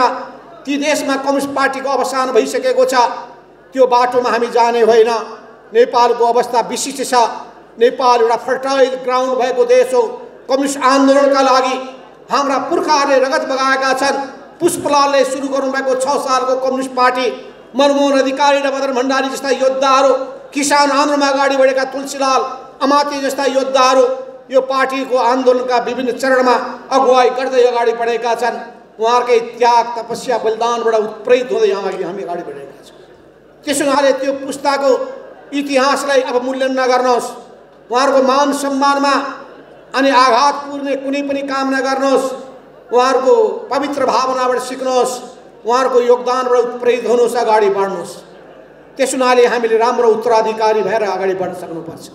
तर आन्दोलनमा राम्रा योद्धाहरू पनि सहभागी हुने गर्दछन्, कहिलेकाहीँ नराम्रा पात्रहरू पनि प्रवेश गर्दछन्। नराम्रा पात्रहरू प्रवेश गरेकै थिए। तपाईँलाई थाहा छ, दोस्रो महाधिवेशनको बेलामा विचार पास भएको थियो पुष्पलालको, अनि नेतृत्व लिएका थिए केशवजंग रायमाझीले, जसले पछि कम्युनिस्ट पार्टीलाई दरबारमा बुझाइदिए, पञ्चायती व्यवस्थालाई समर्थन गरे, कम्युनिस्ट आन्दोलनलाई कुनै विघटनको अवस्थामा पुर्याउन खोजे। त्यस्तै भयो 9 महाधिवेशनमा विचार केपी ओलीको होइन, विचार हाम्रो पास भएको थियो। नेता बन्न पुगे केपी ओली। आज कम्युनिस्ट पार्टीलाई उनले विसर्जनको दिशामा लाँदैछन्, विघटनको दिशामा लाँदैछन्, छिन्न भिन्न पुर्याउने काममा जुटिरहेका छन्। त्यसो हुनाले हामीले अब त्यो जिम्मेवारी फेरि बोक्नु पर्दछ। केपी ओलीको भ्रमबाट धेरैलाई मुक्त गर्नुपर्छ। अनेक किसिमका प्रचारहरू गरिरहेका छन्। त्यो प्रचारबाट जनतालाई, भ्रमपूर्ण प्रचारबाट जनतालाई, कार्यकर्तालाई मुक्त गर्न सक्नुपर्छ। भ्रमपूर्ण प्रचार के हो भने एमाले हामी हौँ, केपी ओलीले प्रचार गरेको, जनताको बहुदलीय जनवादको हिमायती हामी हौँ, केपी ओलीले प्रचार गरेको। यो सोच्नुहोस् त, जनताको बहुदलीय जनवाद र केपी ओलीको कहिले भेट भएको थियो? कहिले भेट भएको थियो? अहिले भेट भएको छ। अहिले केपी ओली जनताको बहुदलीय जनवादको मान्यतामा अगाडि बढिरहेका छन्। जनताको बहुदलीय जनवादको मान्यता के हो? सबभन्दा पहिलो कुरो भनेको बहुमतको निर्णयलाई मान्नु। उनले बहुमतलाई कुनै टेरेका छैनन्। अहिले पार्टीको तपाईँले पहिले पनि पार्टी एकीकरण गरे, नेपाल कम्युनिस्ट पार्टी नेकपा बन्यो। त्यो नेकपामा उनी अल्पमतमा परे। स्थायी कमिटीमा सचिवालयमा अल्पमत 5 जना उनका विरुद्धमा थिए, 4 जना उनको पक्षमा भए। अनि त्यसपछि स्थायी कमिटीमा अल्पमत उनका पक्षमा थोरै मान्छे थिए। केन्द्रीय कमिटीमा अलमत। तब उनले भने सचिवालय भनेको त हुल्लडबाजहरूको सङ्गठन हो रे, अनि स्थायी कमिटी भनेको त बाहुबलीहरूको सङ्गठन हो रे, अनि केन्द्रीय कमिटी भनेको त सडक छापहरूको सङ्गठन रे। उनले आरोप लगाए। आफ्नो बहुमत नभएको हुनाले हुल्लडबाज भयो, त्यो बाहुबली भयो, त्यो सडक छाप हुन पुग्यो। अहिले उनले के काम गरेका छन्? आफ्नो दासहरू मात्रै राखेका छन्, आसे पासे दासहरू मात्रै। कसैको बोल्ने हिम्मत छैन, कसैको उनको गलत कुराको आलोचना गर्ने हिम्मत छैन। जबकि कम्युनिस्ट पार्टीमा र जनताको बहुदलीय जनवाद मान्नेमा दोस्रो हुनुपर्छ आलोचनाको चेत र आलोचना सुन्ने सहनशीलताको प्रवृत्ति। जनताको बहुदलीय जनवादले मान्दछ। जनताको बहुदलीय जनवादले के माग गर्दछ भने लोकतान्त्रिक चरित्र ग्रहण गर्नुपर्दछ। लोकतान्त्रिक चरित्र भनेको धेरैको कुरा सुन्ने, बहुमतको निर्णयलाई मान्ने, अल्पमतकोलाई सम्मान गर्ने, कमिटीलाई सर्वश्रेष्ठ, कमिटीलाई कमिटीको मातहतमा हुने, यो परिपाटीलाई स्वीकार गर्ने कुरा भनेको जनताको बहुदलीय जनवादको चरित्र हो। जनताको बहुदलीय जनवादले तीनटा क्षेत्रमा लोकतान्त्रिक रूपान्तरण गर्ने उद्देश्य राखेको हुन्छ। पहिले कम्युनिस्ट पार्टी लोकतान्त्रिक तरिकाले चल्नु पर्दछ, किनभने संसारका अरू देशका कम्युनिस्ट पार्टी एकल तानाशाही पार्टीमा प्रवृत्ति देखिए। त्योभन्दा भिन्न ढङ्गले चलाउनु पर्छ भनेर मदन भण्डारीले अगाडि सार्नुभयो। आज केपी ओलीले त्यही दोहोऱ्याइरहेका छन्। सम्पूर्ण अधिकार केपी ओलीको हातमा केन्द्रित। हिटलर, नेपाली हिटलरको अवतार भएका छन् केपी ओली। त्यसो हुनाले त्यो जनताको बहुदलीय जनवाद होइन, त्यो केपी ओलीको निरङ्कुशतावादी अधिनायकवाद मात्रै हो। त्यस हुनाले त्यसलाई स्वीकार गर्न सकिँदैन। दोस्रो लोकतान्त्रिकरणको दोस्रो कुरो भनेको समाजको लोकतान्त्रिकरण र तेस्रो कुरो भनेको राज्य व्यवस्थाको लोकतान्त्रिकरण। यी सबैको सन्दर्भमा नै नेपालमा कम्युनिस्ट आन्दोलनले सुरुदेखि नै लोकतन्त्रको आवाज बुलन्द गर्दै आयो, देशभक्तिको राष्ट्रियताको झन्डा बुलन्द गर्दै आयो, सामाजिक न्यायको पक्षमा उभियो, समाजमा भएका अनेक खालका व्यथितिहरूको विरुद्धमा, कुरीतिहरूका विरुद्धमा, शोषण उत्पीडनका विरुद्धमा, असमानता र भेदभावका विरुद्धमा सशक्त आवाज उठाउँदै आयो। र अहिले पनि कम्युनिस्ट पार्टीमा लाग्ने व्यक्तिहरूले सधैँभरि यी तीनटा कुरा बिर्सिनु हुँदैन। र तीनटा कुरा भनेको राष्ट्रियता, लोकतन्त्र र जनजीविकाको, जनताको सामाजिक न्यायको कुरा हो। र कमरेड पुष्पलालले सुरुदेखि भन्नुभयो, यी सबैको निम्ति पहिले चाहिन्छ सिद्धान्त, सही विचार। सही विचार चाहिन्छ, सही सिद्धान्त चाहिन्छ। र हामी मार्क्सवाद, लेनिनवादको बाटोमा अगाडि बढ्छौँ। जनताको बहुदलीय जनवादको मर्म र भावनालाई आत्मसात गर्दै अगाडि बढ्छौँ र यो हाम्रो प्रतिबद्धताको कुरा हो। दोस्रो चाहिने कुरो भनेको बलियो सङ्गठन, सशक्त सङ्गठन। त्यो सङ्गठन निर्माण गर्ने काम पनि महत्त्वपूर्ण हुन्छ। तर सङ्गठन कागजमा लेखिएर हुँदैन, गतिशील हुन सक्नुपर्छ, क्रियाशील हुन सक्नुपर्छ। र तेस्रो भनेको सङ्गठनले गर्नुपर्ने सङ्घर्ष हो। सङ्घर्ष भनेको जनताका, राष्ट्रका समस्यालाई लिकन त्यसलाई त्यसको पक्षमा आवाज उठाउने काममा जुट्नुपर्छ। जहाँ पीडा जनताले भोगिरहेका छन् त्यहाँ पार्टी पुग्नुपर्छ, पार्टीको सङ्गठन पुग्नुपर्छ। जहाँ जनता आनन्दमा रमाइरहेका हुन्छन् जनतासँग आनन्दित हुन पनि सक्नुपर्दछ। त्यसो हुनाले जनता र हाम्रो बिचको सम्बन्ध नङ र मासु जस्तो, पानी र माछा जस्तो। जसरी पानीमा माछा रमाउँछ त्यसै गरी कम्युनिस्ट पार्टी जनतामा रमाउनु पर्दछ। जनताभन्दा आफूलाई माथि ठान्ने होइन, नेताले आफूलाई मालिक ठान्ने होइन। आज केपी ओली आफूलाई बा भन्छन्, कमरेड भन्न चाहँदैन। कम्युनिस्ट संस्कार नै छैन। त्यसो हुनाले हामी चाहन्छौँ हाम्रा कार्यकर्ताहरू सही दृष्टिकोणका साथ अगाडि बढुन्, सही विचारका साथ अगाडि बढुन्। त्यसो हुनाले मैले भने सामाजिक आर्थिक रूपान्तरणको अभियानलाई तीव्र गतिका साथ अघि बढाएर समाजवादको आधारशिला निर्माण गर्नका लागि नै हामीले प्रष्ट बाटो समातेका छौँ। त्यो समाजवादको स्थापना गर्ने लक्ष्य र उद्देश्यका लागि हामी नेपाली मोडेलको समाजवाद के हुन सक्दछ? जनताको सेवामा राज्यलाई समर्पित गर्नका लागि के गर्न सकिन्छ? हामीले सधैँभरि पार्टीभित्र कुरा उठायौँ, यी जनताका पीडा र वेदनाको बारेमा पार्टीको बैठकमा एजेन्डा राखौँ, बैठक बोलाउँ। तर केपी ओली कहिले पनि बैठक बोलाउन नचाहने, बैठक भन्ने बित्तिकै उनलाई भाउन्न लाग्ने, केपी ओलीको ज्वरो बढेर 103 पुग्ने जहिले पनि अवस्था थियो। बैठकको नामै सुन्न नचाहने, सुझाव सुन्नै नचाहने, आलोचना सुन्नै नचाहने, विरोध सुन्नै नचाहने, अनि विरोध गर्यो भने, आलोचना गर्यो भने शत्रु ठान्ने, यो केपी ओली प्रवृत्ति हो। त्यस हुनाले हाम्रो लडाईँ केपी ओली व्यक्तिको विरुद्धमा होइन, केपी ओली प्रवृत्ति विरुद्धको लडाईँ हो। त्यस हुनाले उपस्थित साथीहरू, तपाईहरु बुझ्नुहोस्, केपी ओली सुरुदेखि गुटबन्दीमा लाग्दै आएका मान्छे हुन्। सुरुदेखि गुटबन्दीमा लाग्दै आएका मान्छे हुन्। 2051 सालदेखि यिनको सानो गुट सुरु भएको थियो। सुरुदेखि भोग्दै आएको मान्छे म हुँ। केपी ओलीका आन्द्रा भुँडी सबै मलाई थाहा छ। त्यस हुनाले धेरै फुर्ती नलगाए हुन्छ। केपी ओलीका आन्द्रा भुँडी मलाई मात्रै थाहा छ भने होइन, मुकुन्द नेपाली आउनु भने मलाई पनि थाहा छ भन्नु होला। राधाकृष्ण मैनालीलाई बोलाउने हो भने उहाँ झन् ज्यादा चिरफार गरेर तपाईँले बताइदिनु होला। मोहनचन्द्र अधिकारीलाई त्यो पनि भन्दा बढी थाहा होला। कमर जेएन खनाललाई पनि उहाँले इलामकै झापाको नजिकै बसेको हुनाले उहाँलाई पनि थाहा होला। एक से एक व्यक्तिहरूलाई थाहा छ केपी ओलीका प्रवृत्तिहरू। नरेश करेलदेखि लिएर घनेन्द्र बस्नेतसम्म झापाका योद्धाहरूलाई थाहा होला। अनि केपी ओलीलाई भोगेको हाम्रो गोकर्ण कमरेडी युवा नेता भएर लागेको हुनाले उहाँलाई पनि थाहा होला। यस अर्थमा यो प्रवृत्ति, केपी ओली प्रवृत्तिले वास्तवमा यो पार्टीमा ठुलो समस्या खडा गर्दै आयो। यसका विरुद्धमा हामीले सङ्घर्ष गर्दै आयौँ।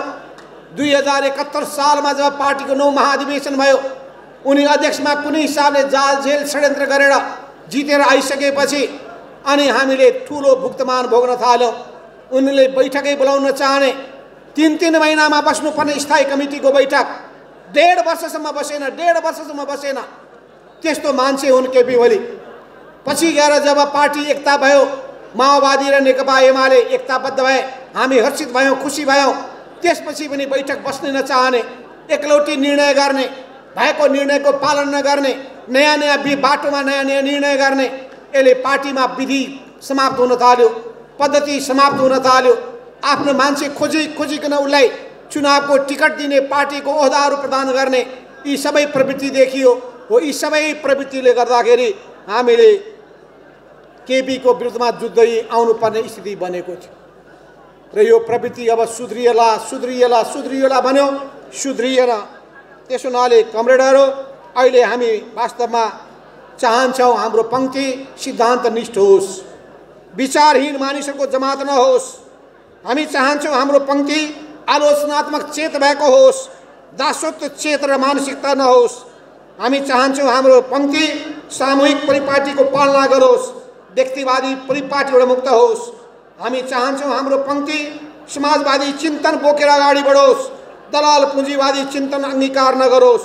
हामी चाहन्छौँ हाम्रो पंक्ति विनम्र होस्, उदण्ड नहोस्। हामी चाहन्छौँ हाम्रो पंक्ति अनुशासित होस्, स्वेच्छाचारी र अराजक नबनोस्। हामी चाहन्छौँ हाम्रो पंक्ति उदार बनोस्, त्यो अनुदार नबनोस्। हामी चाहन्छौँ हाम्रो पंक्ति लोकतान्त्रिक गुण बोकेको बनोस्, निरङ्कुश नबनोस्। हामी चाहन्छौँ हाम्रो पंक्ति धेरैलाई मिलाउने, समेट्ने काम गरोस्, विभाजित गर्ने र द्वन्द्व निम्त्याउने काम नगरोस्। यस अर्थमा हाम्रो पंक्ति एकतावादी बनोस्, फुटवादी नबनोस्। त्यसो हुनाले यही सोचका साथ हामी अगाडि बढिरहेका छौँ। हामी पार्टी विभाजनको पक्षमा छैनौँ, तर हामी कसैको दास बन्नलाई पनि तयार छैनौँ। त्यसो हुनाले हामी एउटा वैचारिक जगमा हामी यो पार्टीलाई लिएर अगाडि बढ्नेछौँ। यस अर्थमा हामी एउटा वैचारिक जगमा यो पार्टीलाई लिएर अगाडि बढ्न चाहन्छौँ। यो पार्टीलाई नयाँ उचाइमा पुर्याउन चाहन्छौँ। यो कम्युनिस्ट आन्दोलन फेरि एकताबद्ध गर्नेछौँ। केपी ओली विभाजनको पक्षमा छन्, हामी एकताको पक्षमा छौँ, सबैलाई समेटेर लिएर जान्छौँ। र यसको लागि हामी देशभरिका कार्यकर्तामा उत्साह पैदा गर्न चाहन्छौँ। कार्यकर्तामा नयाँ उत्साह पैदा गर्नु अपराध होइन। निराश भएका कार्यकर्तामा आशावाद जगाउने कुरा गलत होइन। कार्यकर्तालाई गतिशील बनाउने कुरा अपराध होइन। कार्यकर्ता गतिशील भयो भने, उत्साहित भए भने अनि पार्टीमा जीवन आउँछ, ऊर्जा आउँछ। र जीवन र ऊर्जा भएको पार्टीले नै जनताको मन र विश्वास जित्न सक्दछ। त्यसो हुनाले पनि अहिले हामीले राष्ट्रिय कार्यकर्ता भेला गरेका थियौँ। तपाईलाई थाहा छ त्यो भेलामा झन्डै 5000 देशभरिबाट कार्यकर्ता आएका थिए। केपी ओलीले के भन्ने गरेका थिए थाहा छ?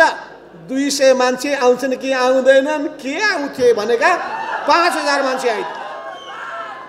अझै हामीले सबै जनवर्गीय सङ्गठनका केन्द्रीय कमिटीका सदस्यहरूमध्ये पदाधिकारी मात्रै भन्यौँ, नभए 100 जना मात्रै भयो भने पनि झन्डै 30वटा सङ्गठन छ, 3000 त त्यही हुने थिए। त्यही हामीलाई 5000 लाई सम्हाल्न कति गाह्रो परेको थियो, ठाउँै पाइएन, स्थानै छैन। बल्ल बल्ल एउटा हामीले ठाउँको व्यवस्थापन गऱ्यौँ, भित्र हलमा अटेनन्। हलभन्दा बढी मान्छे बाहिर हामीले पुरै त्रिपाल टाँगेर राख्नु परेको थियो र बहुत राम्रो व्यवस्था भएको हुनाले एउटा हामीले स्क्रिन राखेका थियौँ। त्यो स्क्रिन देखेपछि मलाई सुनाएपछि साथीहरूले त्यो लाग्दथ्यो कि आफ्नो सामुमा स्टेज। कति राम्रो स्क्रिनको व्यवस्थापन थियो भने बाहिर हेर्दाखेरि पनि स्टेज अगाडि जस्तो देखिने, त्यस्तो खालको व्यवस्था गरेको हुनाले अत्यन्तै भव्यताका साथ, नयाँ उत्साहका साथ, ऊर्जाका साथ त्यो हामीले राष्ट्रिय कार्यकर्ता भेला सम्पन्न गऱ्यौँ। यही चैत्र तपाईँहरूको माझमा भन्ने गरेको छु। त्यतिखेर विद्यार्थीलाई आकर्षित गर्ने हामीले तरिका अपनाएका थियौँ। आफ्नो कलेजमा पढाएका शिक्षकहरूको नोट्स तयार गर्ने र त्यो नोट्सहरू अरूलाई दिने, त्यो नोट्सको आधारमा विद्यार्थीलाई आफूतर्फ आकर्षित गर्ने, पढ्नका लागि उत्प्रेरित गर्ने, मेहनती हुनका लागि उत्प्रेरित गर्ने, असल मानिस बन्नका लागि उत्प्रेरित गर्ने। त्यस हुनाले मैले तपाईँलाई पहिलो बताउनु पर्ने कुरा भने मेहनतका साथ अध्ययन गर्ने काम गर्नुहोस्। तपाईहरू विद्यार्थी नै हो, विद्यार्थी। त्यो पनि विद्यार्थी भएको हुनाले यसको कामै भनेको अध्ययन गर्ने हो।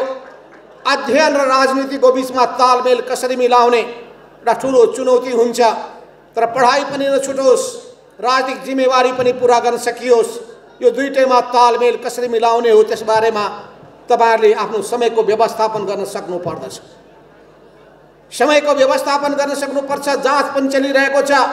यता जिम्मेवारी पनि पुरा गर्नु पर्दाखेरि सङ्गठनले पनि विचार पुर्याउनु पर्दछ। पढाइमा पनि असर नपरोस् र सङ्गठनको काममा पनि असर नपरोस्।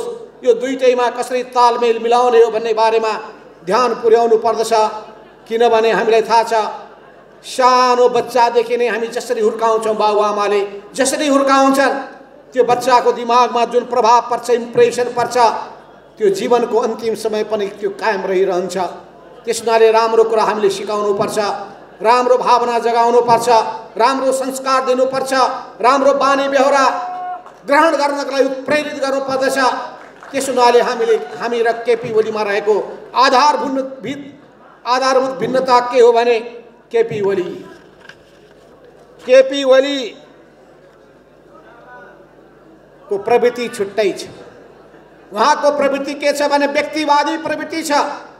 हाम्रो प्रवृत्ति के छ भने सामूहिकतावादी प्रवृत्ति छ। एकतावादी आफूलाई व्यक्तिवादी आफूलाई केन्द्रमा राखेर चल्ने प्रवृत्ति केपी ओलीमा छ। हामीले सङ्गठनलाई केन्द्रबिन्दुमा राखेर चल्ने कुरालाई प्रोत्साहित गर्दछौँ। हामीमा त्यो सङ्गठनवादी प्रवृत्ति रहेको छ। त्यस हुनाले दुईटामा रहेको भिन्नतालाई तपाईँले बुझ्नै पर्छ। कतिपयलाई थाहा छैन के हो झगडा, केपी ओली र यता अर्को समूहको बीचमा के हो, द्वन्द्वको कारण के हो, विवादको कारण के हो। कतै पदको हानाथाप त होइन, कतै स्वार्थको बाजाबाज त होइन, कतै व्यक्तिका अहङ्कारहरू टक्राइरहेका त होइनन्। यस्ता खालका कुराहरू तपाईँका मनमा पर्न सक्छन्। कतिपयले पारेको हुन सक्दछ, कतिपयले प्रचार गरेको हुन सक्दछ। यी कुनै पनि भ्रममा तपाईँहरू नपर्नुहोस्। त्यसो हुनाले भर्खरै भीमराव कमरेडले बताउनु भयो, विगतका केही सन्दर्भ राख्नुभयो। सुरेन्द्र कमरेडले बताउनु भयो, केही सन्दर्भहरू अगाडि सार्नुभयो। ती सबै सन्दर्भमा म जान चाहन्न। हामी आज यो अवस्थामा आइपुगेका छौँ। र आज एकजनाले बडो विनम्र भावले मलाई भन्दै हुनुहुन्थ्यो, कमरेड केपी ओलीसँग मिल्नका लागि के गर्नु पर्यो भने उहाँले जे कारबाही गर्नुहुन्छ सहेर भए पनि, पार्टीबाट निकालिदिनुहुन्छ भने पनि, पार्टीबाट निकालिए पनि चुप लागेर सहेर बसिदिनुहोस्। के त्यही बाटोमा हामी जाने हो? के घुँडा टेक्ने बाटोमा हामी जाने हो? हामी के आत्मसमर्पणको बाटोमा जाने हो? के केपी ओलीको टाङ मुनि छिर्ने बाटोमा जाने हो? यो कुरा हामीलाई किमार्थ मन्जुर छैन।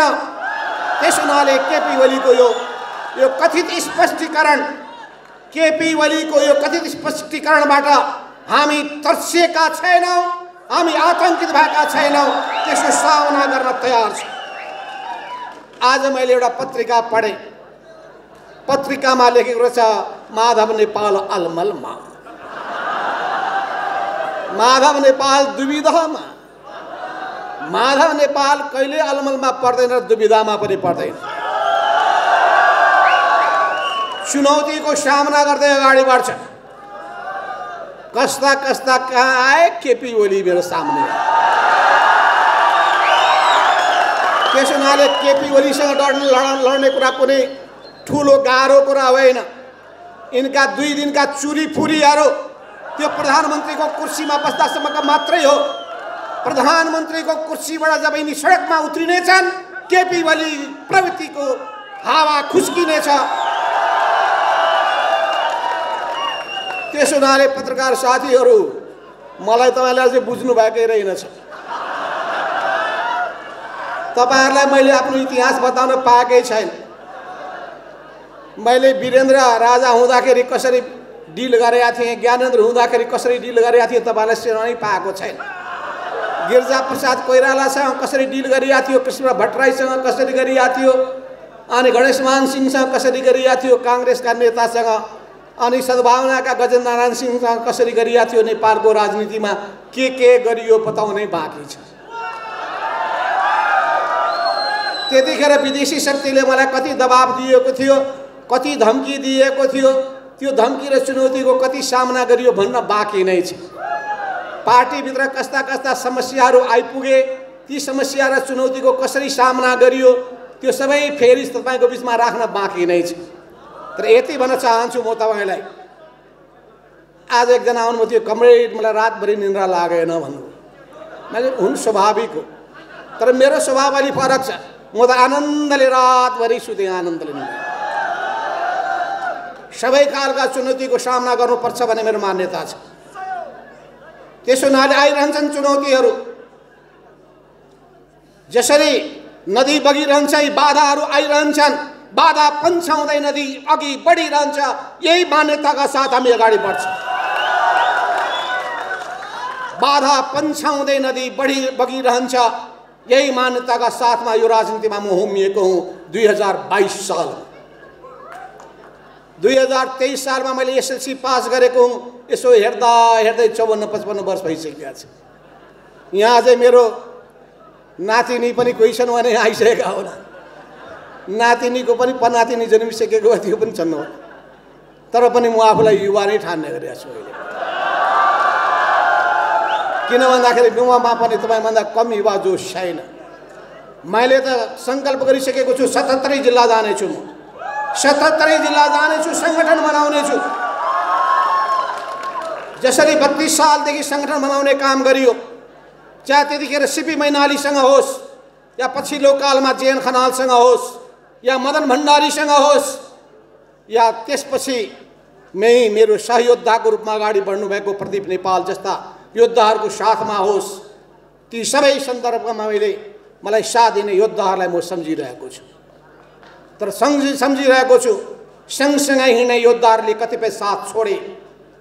माथि बढाइएका, माथि हुर्काइएका, जिम्मा दिएका, ठाउँमा पुर्याइएका मान्छेले धोका दिएको पनि म सम्झिरहेको छु। तर त्यसबाट म विचलित भएको छैन। त्यसो हुनाले मलाई एकजनाले भन्नुहुन्थ्यो, कमरेड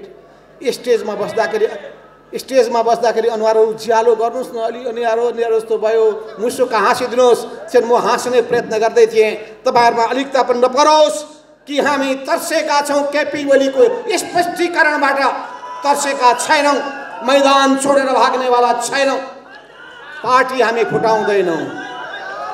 पार्टी फुटाउने केपी ओली हुन्।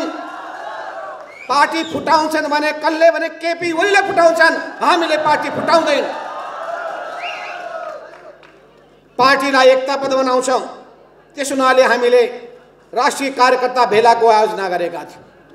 त्यो राष्ट्रिय कार्यकर्ता भेलामा हामीले भन्यौँ हामीले अहिले अगाडि बढ्ने बाटो एकदम प्रष्ट के छ भने 9 महाधिवेशनले अगाडि सारेको राजनीतिक कार्यदिशा। यो 9 महाधिवेशनको दस्तावेज तपाईहरुले मौका पाउनुहुन्छ भने पढ्नु होला। त्यतिखेर हामी सुरुमा विद्यार्थी राजनीतिमा लाग्ने बेलामा केही पुस्तकहरू पढ्ने गर्दथ्यौं। तपाईहरुलाई त्यस्ता पुस्तकहरू पनि हामीले उपलब्ध गराउनै पर्छ। त्यसोले म विद्यार्थी नेता साथीहरुलाई भन्न चाहन्छु तपाईले मार्क्सवादका क ख ग भन्ने किताबहरू पढ्नु पर्छ। मार्क्सवादको क ख ग पढ्न सक्नुभयो भने त्यसको सिद्धान्तलाई बुझ्न सक्नुहुन्छ, त्यसको दृष्टिकोणलाई आत्मसात गर्न सक्नुहुन्छ, त्यसको दिशा अवलम्बन गर्न सक्नुहुन्छ। किनभने जब तपाईले बाटो नै फेला पार्नु भएन भने अनि बाटोमा तपाई त्यतिकै भौतारिनुहुन्छ। लक्ष्य प्रष्ट भएन भने, गन्तव्य प्रष्ट भएन भने भौतारिन्छन्। त्यसैले गन्तव्य प्रष्ट हुनु पर्यो, बाटो क्लियर हुनु पर्यो, अघि बढ्ने आँट हुनु पर्यो। आँट छैन भने, साहस छैन भने, हिम्मत छैन भने मैदानबाट भाग्ने स्थिति बन्छ। मैदानबाट भाग्ने मान्छे योद्धा हुन सक्दैन। चुनौतीबाट तर्सिने मान्छे योद्धा कहलिन सक्दैन।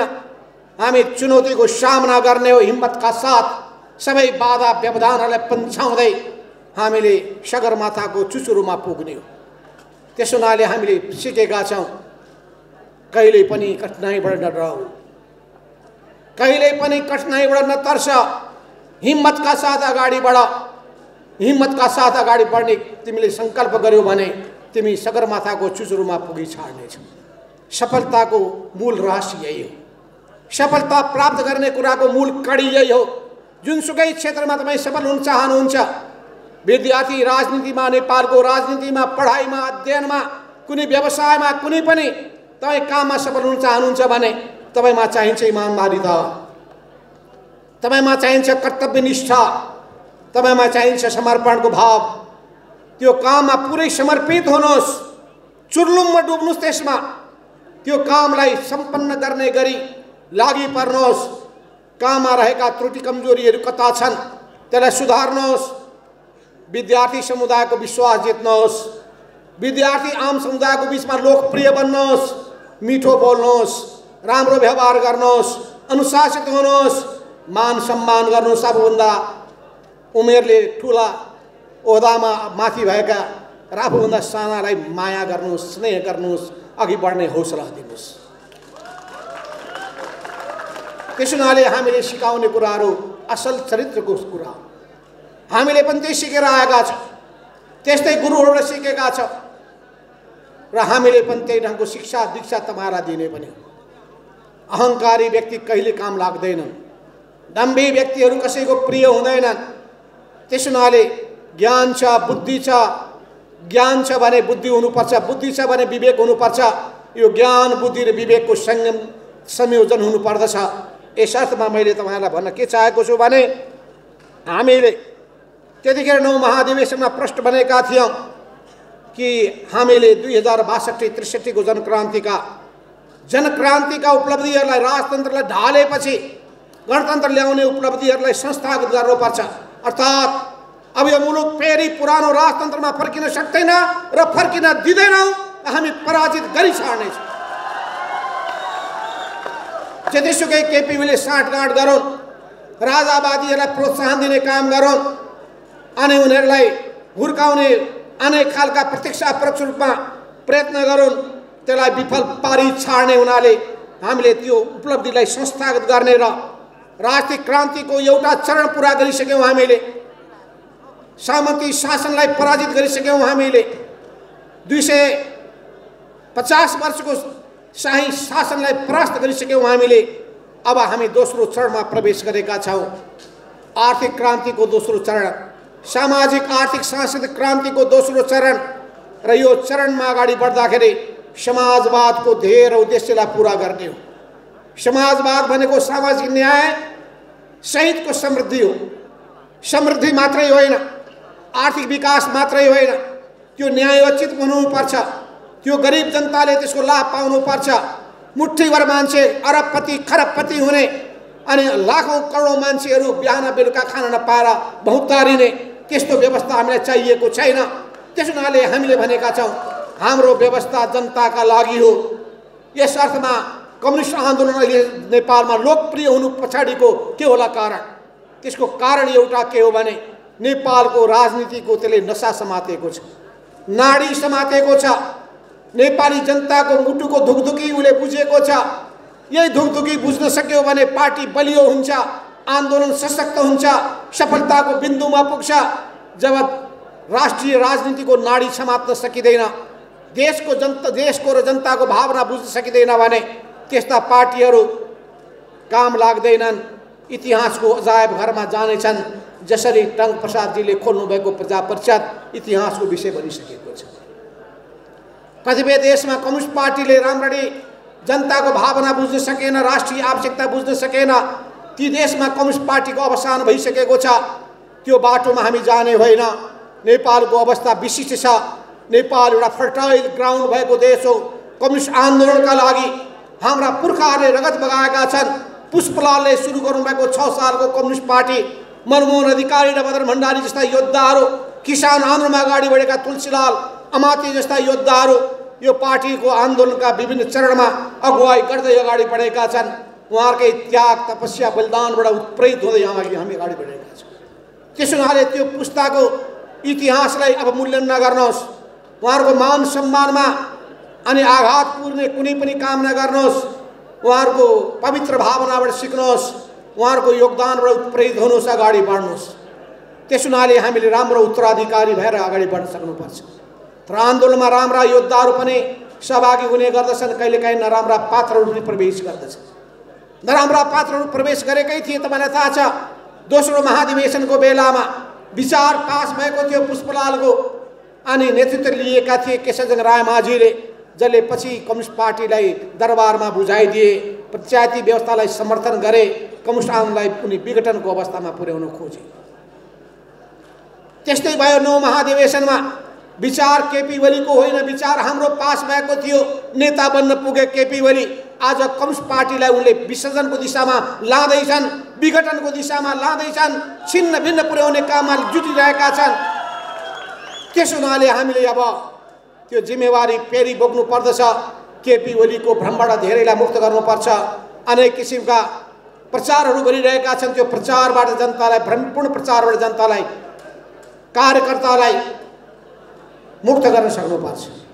भ्रमपूर्ण प्रचार के हो भने एमाले हामी हौँ, केपी ओलीले प्रचार गरेको।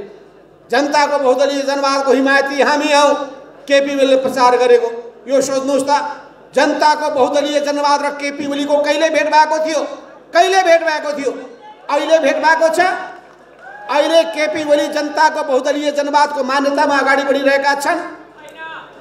जनताको बहुदलीय जनवादको मान्यता के हो? सबभन्दा पहिलो कुरो भनेको बहुमतको निर्णयलाई मान्नु। उनले बहुमतलाई कुनै टेरेका छैनन्। अहिले पार्टीको तपाईँले पहिले पनि पार्टी एकीकरण गरे, नेपाल कम्युनिस्ट पार्टी नेकपा बन्यो। त्यो नेकपामा उनी अल्पमतमा परे। स्थायी कमिटीमा सचिवालयमा अल्पमत 5 जना उनका विरुद्धमा थिए, 4 जना उनको पक्षमा भए। अनि त्यसपछि स्थायी कमिटीमा अल्पमत, उनका पक्षमा थोरै मान्छे थिए। केन्द्रीय कमिटीमा अल्पमत। तब उनले भने सचिवालय भनेको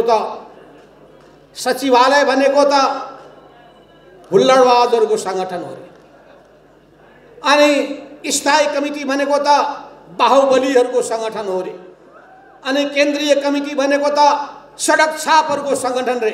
उनले आरोप लगाए।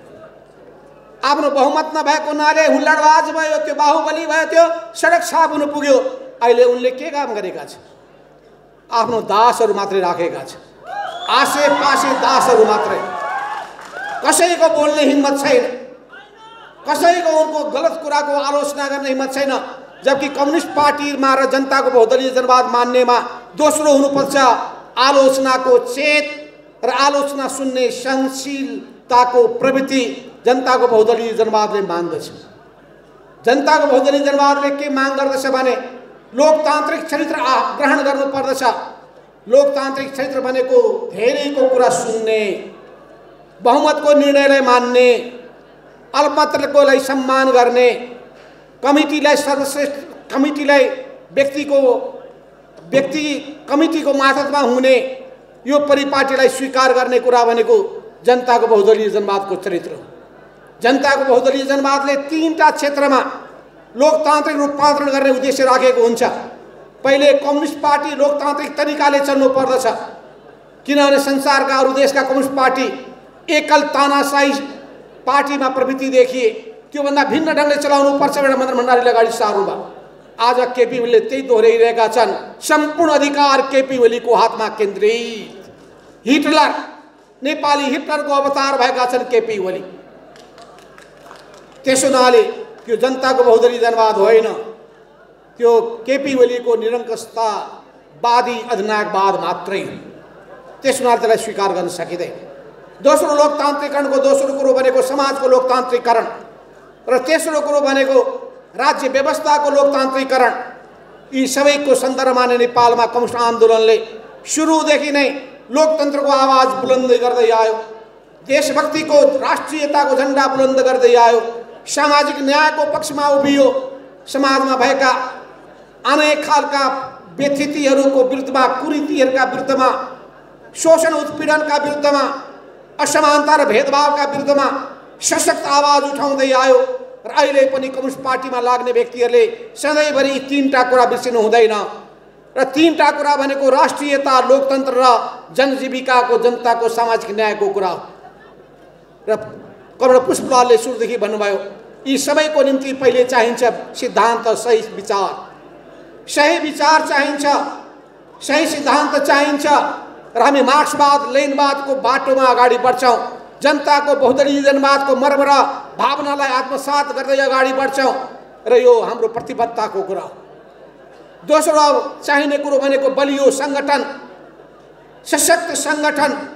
त्यो सङ्गठन निर्माण गर्ने काम पनि महत्त्वपूर्ण हुन्छ, तर सङ्गठन कागजमा लेखिएर हुँदैन, गतिशील हुन सक्नुपर्छ, क्रियाशील हुन सक्नुपर्छ।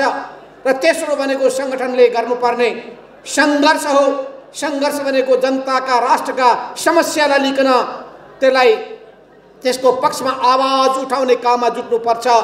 जहाँ पीडा जनताले भोगिरहेका छन् त्यहाँ पार्टी पुग्नुपर्छ, पार्टीको सङ्गठन पुग्नुपर्छ। जहाँ जनता आनन्दमा रमाइरहेका हुन्छन् जनतासँग आनन्दित हुन पनि सक्नुपर्दछ। त्यसो हुनाले जनता र हाम्रो बिचको सम्बन्ध नङ र मासु जस्तो, पानी र माछा जस्तो। जसरी पानीमा माछा रमाउँछ त्यसै गरी कम्युनिस्ट पार्टी जनतामा रमाउनु पर्दछ। जनता भन्दा आफूलाई माथि ठान्ने होइन, नेताले आफूलाई मालिक ठान्ने होइन। आज केपी ओली आफूलाई बा भन्छन्, कमरेड भन्न चाहँदैन। कम्युनिस्ट संस्कार नै छैन। त्यसो हुनाले हामी चाहन्छौँ हाम्रा कार्यकर्ताहरू सही दृष्टिकोणका साथ अगाडि बढौँ, सही विचारका साथ अगाडि बढौँ। त्यसो हुनाले मैले भने सामाजिक आर्थिक रूपान्तरणको अभियानलाई तीव्र गतिका साथ अघि बढाएर समाजवादको आधारशिला निर्माण गर्नका लागि नै हामीले प्रष्ट बाटो समातेका छौँ। त्यो समाजवादको स्थापना गर्ने लक्ष्य र उद्देश्यका लागि हामी नेपाली मोडेलको समाजवाद के हुन सक्दछ? जनताको सेवामा राज्यलाई समर्पित गर्नका लागि के गर्न सकिन्छ? हामीले सधैँभरि पार्टीभित्र कुरा उठायौँ। यी जनताका पीडा र वेदनाको बारेमा पार्टीको बैठकमा एजेन्डा राखौँ, बैठक बोलाउँ। तर केपी ओली कहिले पनि बैठक बोलाउन नचाहने, बैठक भन्ने बित्तिकै उनलाई भाउन्न लाग्ने, केपी ओलीको ज्वरो बढेर 103 पुग्ने जहिले पनि अवस्था थियो। बैठकको नामै सुन्न नचाहने, सुझाव सुन्नै नचाहने, आलोचना सुन्नै नचाहने, विरोध सुन्नै नचाहने। अनि विरोध गर्यो भने, आलोचना गर्यो भने शत्रु ठान्ने, यो केपी ओली प्रवृत्ति हो। त्यसो हुनाले हाम्रो लडाइँ केपी ओली व्यक्तिको विरुद्धमा होइन, केपी ओली प्रवृत्ति विरुद्धको लडाइँ हो। त्यसो हुनाले उपस्थित साथीहरू, तपाईँहरू यो बुझ्नुहोस्, केपी ओली सुरुदेखि गुटबन्दीमा लाग्दै आएका मान्छे हुन्। सुरुदेखि गुटबन्दीमा लाग्दै आएका मान्छे हुन्। 2051 सालदेखि यिनको सानो गुट सुरु भएको थियो। सुरुदेखि भोग्दै आएको मान्छे म हुँ। केपी ओलीका आन्द्रा भुँडी सबै मलाई थाहा छ। त्यसो हुनाले धेरै फुर्ती नलगाए हुन्छ। केपी ओलीका आन्द्रा भुँडी मलाई मात्रै थाहा छ भने होइन, मुकुन्द नेपाली आउनु भने मलाई पनि थाहा छ भन्नु होला। राधाकृष्ण मैनालीलाई बोलाउने हो भने उहाँ झन् ज्यादा चिरफार गरेर तपाईँले बताइदिनु होला। मोहनचन्द्र अधिकारीलाई त्यो पनि भन्दा बढी थाहा होला। कमर जेएन खनाललाई पनि उहाँले इलामकै झापाको नजिकै बसेको हुनाले उहाँलाई पनि थाहा होला। एक से एक व्यक्तिहरूलाई थाहा छ केपी ओलीका प्रवृत्तिहरू। नरेश करेलदेखि लिएर घनेन्द्र बस्नेतसम्म झापाका योद्धाहरूलाई थाहा होला। अनि केपी ओलीलाई भोगेको हाम्रो गोकर्ण कमरेड युवा नेता भएर लागेको हुनाले उहाँलाई पनि थाहा होला। यस अर्थमा यो प्रवृत्ति केपी ओली प्रवृत्तिले वास्तवमा यो पार्टीमा ठुलो समस्या खडा गर्दै आयो। यसका विरुद्धमा हामीले सङ्घर्ष गर्दै आयौँ। 2071 सालमा जब पार्टीको 9 महाधिवेशन भयो, उनी अध्यक्षमा कुनै हिसाबले जाल जेल षड्यन्त्र गरेर जितेर आइसकेपछि अनि हामीले ठुलो भुक्तमान भोग्न थाल्यौँ। उनले बैठकै बोलाउन चाहने, 3 महिनामा बस्नुपर्ने स्थायी कमिटीको बैठक 1.5 वर्षसम्म बसेन। त्यस्तो मान्छे हुन् केपी ओली। पछि गएर जब पार्टी एकता भयो, माओवादी र नेकपा एमाले एकताबद्ध भए, हामी हर्षित भयौँ, खुसी भयौँ। त्यसपछि पनि बैठक बस्नै नचाहने, एकलौटी निर्णय गर्ने, भएको निर्णयको पालन नगर्ने, नयाँ बाटोमा नयाँ निर्णय गर्ने, यसले पार्टीमा विधि समाप्त हुन थाल्यो, पद्धति समाप्त हुन थाल्यो। आफ्नो मान्छे खोजिकन उसलाई चुनावको टिकट दिने, पार्टीको ओहदाहरू प्रदान गर्ने, यी सबै प्रवृत्ति देखियो हो। यी सबै प्रवृत्तिले गर्दाखेरि हामीले केपीको विरुद्धमा जुझ्दै आउनुपर्ने स्थिति बनेको थियो र यो प्रवृत्ति अब सुध्रिएला भन्यो, सुध्रिएन। त्यसो हुनाले कमरेडहरू, अहिले हामी वास्तवमा चाहन्छौँ हाम्रो पंक्ति सिद्धान्तनिष्ठ होस्, विचारहीन मानिसहरूको जमात नहोस्। हामी चाहन्छौँ हाम्रो पंक्ति आलोचनात्मक चेत भएको होस्, दासत्व चेत र मानसिकता नहोस्। हामी चाहन्छौँ हाम्रो पंक्ति सामूहिक परिपाटीको पालना गरोस्, व्यक्तिवादी परिपाटीबाट मुक्त होस्। हामी चाहन्छौँ हाम्रो पंक्ति समाजवादी चिन्तन बोकेर अगाडि बढोस्, दलाल पुँजीवादी चिन्तन अंगीकार नगरोस्। हामी चाहन्छौँ हाम्रो पंक्ति विनम्र होस्, उदण्ड नहोस्। हामी चाहन्छौँ हाम्रो पंक्ति अनुशासित होस्, स्वेच्छाचारी र अराजक नबनोस्। हामी चाहन्छौँ हाम्रो पंक्ति उदार बनोस्, त्यो अनुदार नबनोस्। हामी चाहन्छौँ हाम्रो पंक्ति लोकतान्त्रिक गुण बोकेको बनोस्, निरङ्कुश नबनोस्। हामी चाहन्छौँ हाम्रो पंक्ति धेरैलाई मिलाउने, समेट्ने काम गरोस्, विभाजित गर्ने र द्वन्द्व निम्त्याउने काम नगरोस्। यस अर्थमा हाम्रो पंक्ति एकतावादी बनोस्, फुटवादी नबनोस्। त्यसो हुनाले यही सोचका साथ हामी अगाडि बढिरहेका छौँ। हामी पार्टी विभाजनको पक्षमा छैनौँ, तर हामी कसैको दास बन्नलाई पनि तयार छैनौँ। त्यसो हुनाले हामी एउटा वैचारिक जगमा हामी यो पार्टीलाई लिएर अगाडि बढ्नेछौँ।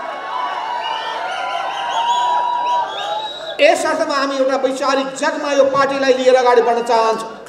यो पार्टीलाई नयाँ उचाइमा पुर्याउन चाहन्छौँ। यो कम्युनिस्ट आन्दोलनलाई फेरि एकताबद्ध गर्नेछौँ। केपी ओली विभाजनको पक्षमा छन्, हामी एकताको पक्षमा छौँ, सबैलाई समेटेर लिएर जान्छौँ। र यसको लागि हामी देशभरिका कार्यकर्तामा उत्साह पैदा गर्न चाहन्छौँ। कार्यकर्तामा नयाँ उत्साह पैदा गर्नु अपराध होइन।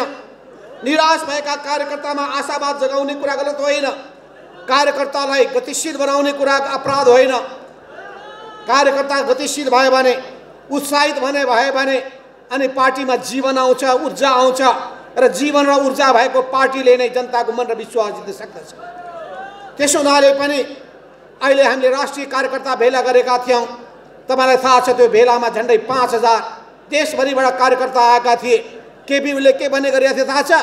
200 मान्छे आउँछन् कि आउँदैनन्, के आउँथे भनेका 5000 मान्छे आए। अझै हामीले सबै जनवर्गीय सङ्गठनका केन्द्रीय कमिटीका सदस्यहरूमध्ये पदाधिकारी मात्रै भन्यौँ, नभए 100 जना मात्रै भयो भने पनि झन्डै 30वटा सङ्गठन छ, 3000 त त्यही हुने थिए। त्यही हामीलाई 5000लाई सम्हाल्न कति गाह्रो परेको थियो, ठाउँै पाइएन, स्थानै छैन। बल्ल बल्ल एउटा हामीले ठाउँको व्यवस्थापन गऱ्यौँ, भित्र हलमा अटेनन्। हलभन्दा बढी मान्छे बाहिर हामीले पुरै त्रिपाल टाँगेर राख्नु परेको थियो र बहुत राम्रो व्यवस्था भएको हुनाले एउटा हामीले स्क्रिन राखेका थियौँ। त्यो स्क्रिन देखेपछि, मलाई सुनाएपछि साथीहरूले त्यो लाग्दथ्यो कि आफ्नो सामुमा स्टेज। कति राम्रो स्क्रिनको व्यवस्थापन थियो भने बाहिर हेर्दाखेरि पनि स्टेज अगाडि जस्तो देखिने। त्यस्तो खालको व्यवस्था गरेको हुनाले अत्यन्तै भव्यताका साथ, नयाँ उत्साहका साथ, ऊर्जाका साथ त्यो हामीले राष्ट्रिय कार्यकर्ता भेला सम्पन्न गर्यौं यही चैत्र। र केपी ओलीले यति राम्रो काम गरेका छौं, उनीबाट पीडित भएका मान्छेमा उत्साह जगाएका छौं, उनलेबाट पन्छाइएका मान्छेहरू, निराश भएका मान्छेमा आशा जगाएका छौं। शाबाश गर्नुपर्नेमा यिनले कारबाही गर्छु रे कारबाही गर्छु। यस्तै एउटा समय भएको थियो, यही ठाउँमा काठमाडौँमा एउटा हाम्रो पार्टीभित्रको एउटा समूहले अर्को व्यक्तिलाई पुरै पाखा लगाउन खोज्दाखेरि मैले त्यतिखेर ईश्वर पोखरेललाई भनेको थिएँ, तपाईको नजिकका मान्छेलाई पाखा लगाउन खोजिया छ, उनीहरूलाई उत्साहित गर्नुहोस्। र उत्साहित गरेपछि एउटा मनमोहन स्मृति प्रतिष्ठानमा जिल्ला कमिटी बनाइयो र त्यसमा सङ्गठित गर्न लगाइयो। अनि उनीहरूको कार्यक्रम भयो। मैले भने म आउँछु र उनीहरूको पिकनिकमा म जाँदाखेरि कमरेड गएपछि त गुटवादीहरूको मनोबल बढ्छ भने गुटवादी होइनन्, तपाईबाट पीडित र पन्छाइएका मान्छे हुन्, ती कार्यकर्ता हुन्, त्यसलाई जोगाउने जिम्मेवारी म पार्टी महासचिव भएको हैसियतले मेरो जिम्मेवारी हो भनेर मैले भने। पार्टी अध्यक्ष भएको मान्छे गार्जियन बन्नुपर्ने होइन, पार्टी अध्यक्ष भएको मान्छेले सिङ्गो पार्टीको चिन्ता गर्नुपर्ने होइन, कम्युनिस्ट पार्टीको नेता भएको मान्छेले कम्युनिस्ट आन्दोलनलाई कसरी एकताबद्ध बनाउनुपर्छ भन्ने कुरा सोच्ने होइन। किनभने लेनी कमरेड पुष्पलालले भन्नुभएको छ, कम्युनिस्ट पार्टीमा नेता प्रधान हुँदैन, नीति प्रधान हुन्छ। नीति प्रधान हुन्छ, नेता प्रधान हुँदैन। नीतिले निरन्तर बाटो देखाइरहेको हुन्छ, नेता भनेको आउने र जाने स्थिति बन्छ। कोर्डिनेसन बनाउने नेता अहिले हामीसँग साथमा मूल नेता छैन, हामी छौँ। हामी दुईजना हौँ। सिपी मैनाली जानुभयो, अब के रोएर बस्ने होइन, हामी अगाडि बढ्यौँ। त्यो बेलामा हामीले कोर्डिनेसन बनाउने 8 जना मध्ये 4 जनाले बाटो छोडेर निस्कनुभयो, अनि बाँकी 4 जनाले पनि त्यतिकै टाउकोमा हात राखेर बसेनौँ। निरन्तर रूपमा हामी अगाडि बढ्दै बढ्दै बढ्दै गइरहेका छौँ। त्यस हुनाले आज त सारा देशको शक्ति यहाँ यहाँ जहाँ देख्यो, अस्ति युवा सङ्घको राष्ट्रिय भेला भएको थियो, कति शानदार भएको थियो। त्यसले अहिले अध्यक्ष लगायतको पदाधिकारी निर्वाचित गरेको छ। त्यो शानदार रूपमा भेला सफल पार्नु भएकोमा म नरेशजी लगायतको सिङ्गो टिमलाई म धेरै धेरै बधाई दिन चाहन्छु। तपाईँहरूलाई बहुत राम्रो काम गर्नुभयो, शुभकामना पनि दिन चाहन्छु। आज पनि यही ढङ्गले यो विद्यार्थीहरूको अर्को जमात जागेको छ। युवा र विद्यार्थी जाग्यो भने ठान्नु सबै जागे, किनभने युवा र विद्यार्थी सबै तहमा छन्। त्यही युवा विद्यार्थीबाट मजदुर बन्छ, त्यही युवा विद्यार्थीबाट बुद्धिजीवी हुन्छन्, त्यही युवा विद्यार्थीबाट किसान बन्छन्, त्यही युवा बुद्धिजीवी युवा विद्यार्थीबाट नै सबै सङ्गठनमा जाने कर्मचारीदेखि लिएर सबै समुदायको सङ्घ संस्था बन्छ, सम्पर्क मञ्च बन्छ, पार्टी कमिटीहरू बन्छन्। देशभित्रको नि देश बाहिरको पनि कमिटी त्यसैको आधारमा हुने भएको हुनाले सबै कुराको मियो र जडो भनेको युवा र विद्यार्थी नै हो। र युवा र विद्यार्थीको यो भेला अपार भेला, तपाईहरुको उत्साह देखेर हाम्रो मनोबल बढेको छ, उत्साह बढेको छ, मन तरङ्गित भएको छ। त्यस हुनाले तपाईहरुलाई अगाडि बढ्न म आह्वान गर्न चाहन्छु। त्यस हुनाले विद्यार्थी साथीहरु, म फेरि पनि भन्न चाहन्छु कि हामीमा गैर कम्युनिस्ट चरित्र र आचरण केही छ भने खोज्नुहोस्, त्यसलाई हटाउनुहोस्। हामीमा कुनै व्यक्तिवादी गुटवादी प्रवृत्ति छ भने त्यसलाई हटाउनुहोस्। हामीमा कुनै अहंकारी प्रवृत्ति छ त्यो हटाउनुहोस्, र हामीमा कुनै अराजक प्रवृत्ति छ भने त्यसलाई हटाउनुहोस्। आफूलाई सर्वश्रेष्ठ ठान्ने प्रवृत्ति छ भने त्यसलाई पनि हटाउनुहोस्। फराकिलो सोचका साथ अगाडि बढ्नुहोस्। अहिले केपी ओलीले हामीलाई अनेक आरोप लगाएर एउटा स्पष्टीकरण सोधेका छ। हामीले भनेका छौँ जम्मा 2टा, थाहा छ होइन? महाभारत युद्धको कुरा थाहा छ तपाईहरुलाई? पाण्डवहरूले जम्मा 5वटा सानो गाउँ पाउँ भन्दाखेरि दुर्योधनले भने 5वटा गाउँ कहाँ दिन्छु म? हस्तिनापुरको शासकको सामु 5वटा गाउँ मान्ने हिम्मत तिम्रो? भनेर उनकोमा दम्भ सवार भयो। पछि गएर दुर्योधनका 79 भाइ मारिए, त्यही पनि उसको बुद्धि चेत खुलेन। दुर्योधनको नाश भयो, पाण्डवको जित भयो। त्यस हुनाले सत्य हाम्रो पक्षमा छ, न्याय हाम्रो पक्षमा छ, जनता हाम्रो पक्षमा छन्। त्यस हुनाले हाम्रो जित हुन्छ। त त्यही उनले हामीलाई लेखेको पत्रमा उहाँले 10वटा बुँदालाई अगाडि सार्नु भएको छ कि अध्यक्ष र सदस्यबाट केपीलाई किन हटाइदिनुहोस्। तपाईले नेकपा नेपाल कम्युनिस्ट पार्टी नेकपा हुँदाखेरि केपी ओलीलाई अध्यक्ष र सदस्यबाट हटाउने काम किन गर्नुभयो? त्यसको माथि कारबाही किन नगर्ने? तपाईँ निर्वाचन आयोगमा किन जानुभयो? तपाईँमाथि कारबाही किन नगर्ने? तपाईँले निर्वाचन आयोगमा गएर पार्टी फुटाउनका लागि त्यहाँ भन्नुभयो, दबाब दिनुभयो, तपाईँलाई कारबाही किन नगर्ने? तपाईँले राष्ट्रिय भेला गर्नुभयो, त्यसको पनि कारबाही किन नगर्ने? तपाईँले अविश्वासको प्रस्ताव सांसदको हस्ताक्षर गराउनु भयो। 5 पौषको मैले त्यति राम्रोसँग ढङ्गले संसदीय विघटन गर्ने काम गरेका थिएँ, त्यसलाई फेरि बिउताउनलाई किन लाग्नुभयो? यो हानिकारक अनुशासन काम किन गर्नुभयो? तपाईँलाई कारबाही किन नगर्ने? फागुन 23 गतेको फैसला पछिको बैठकमा तपाईँ किन पार्टीको बैठकमा हामीले आयोजना गरेको थाहा छ? के बैठक थाहा छ? हामी कसैलाई सूचना छैन। पार्टीभित्र तपाईँ अहिले म भनौँ तपाईँलाई, पार्टीमा 15 जना पदाधिकारी मध्ये केपी ओलीको पक्षमा 5 जना पदाधिकारी छन्, हाम्रो पक्षमा 10 जना पदाधिकारी रहेका छन्।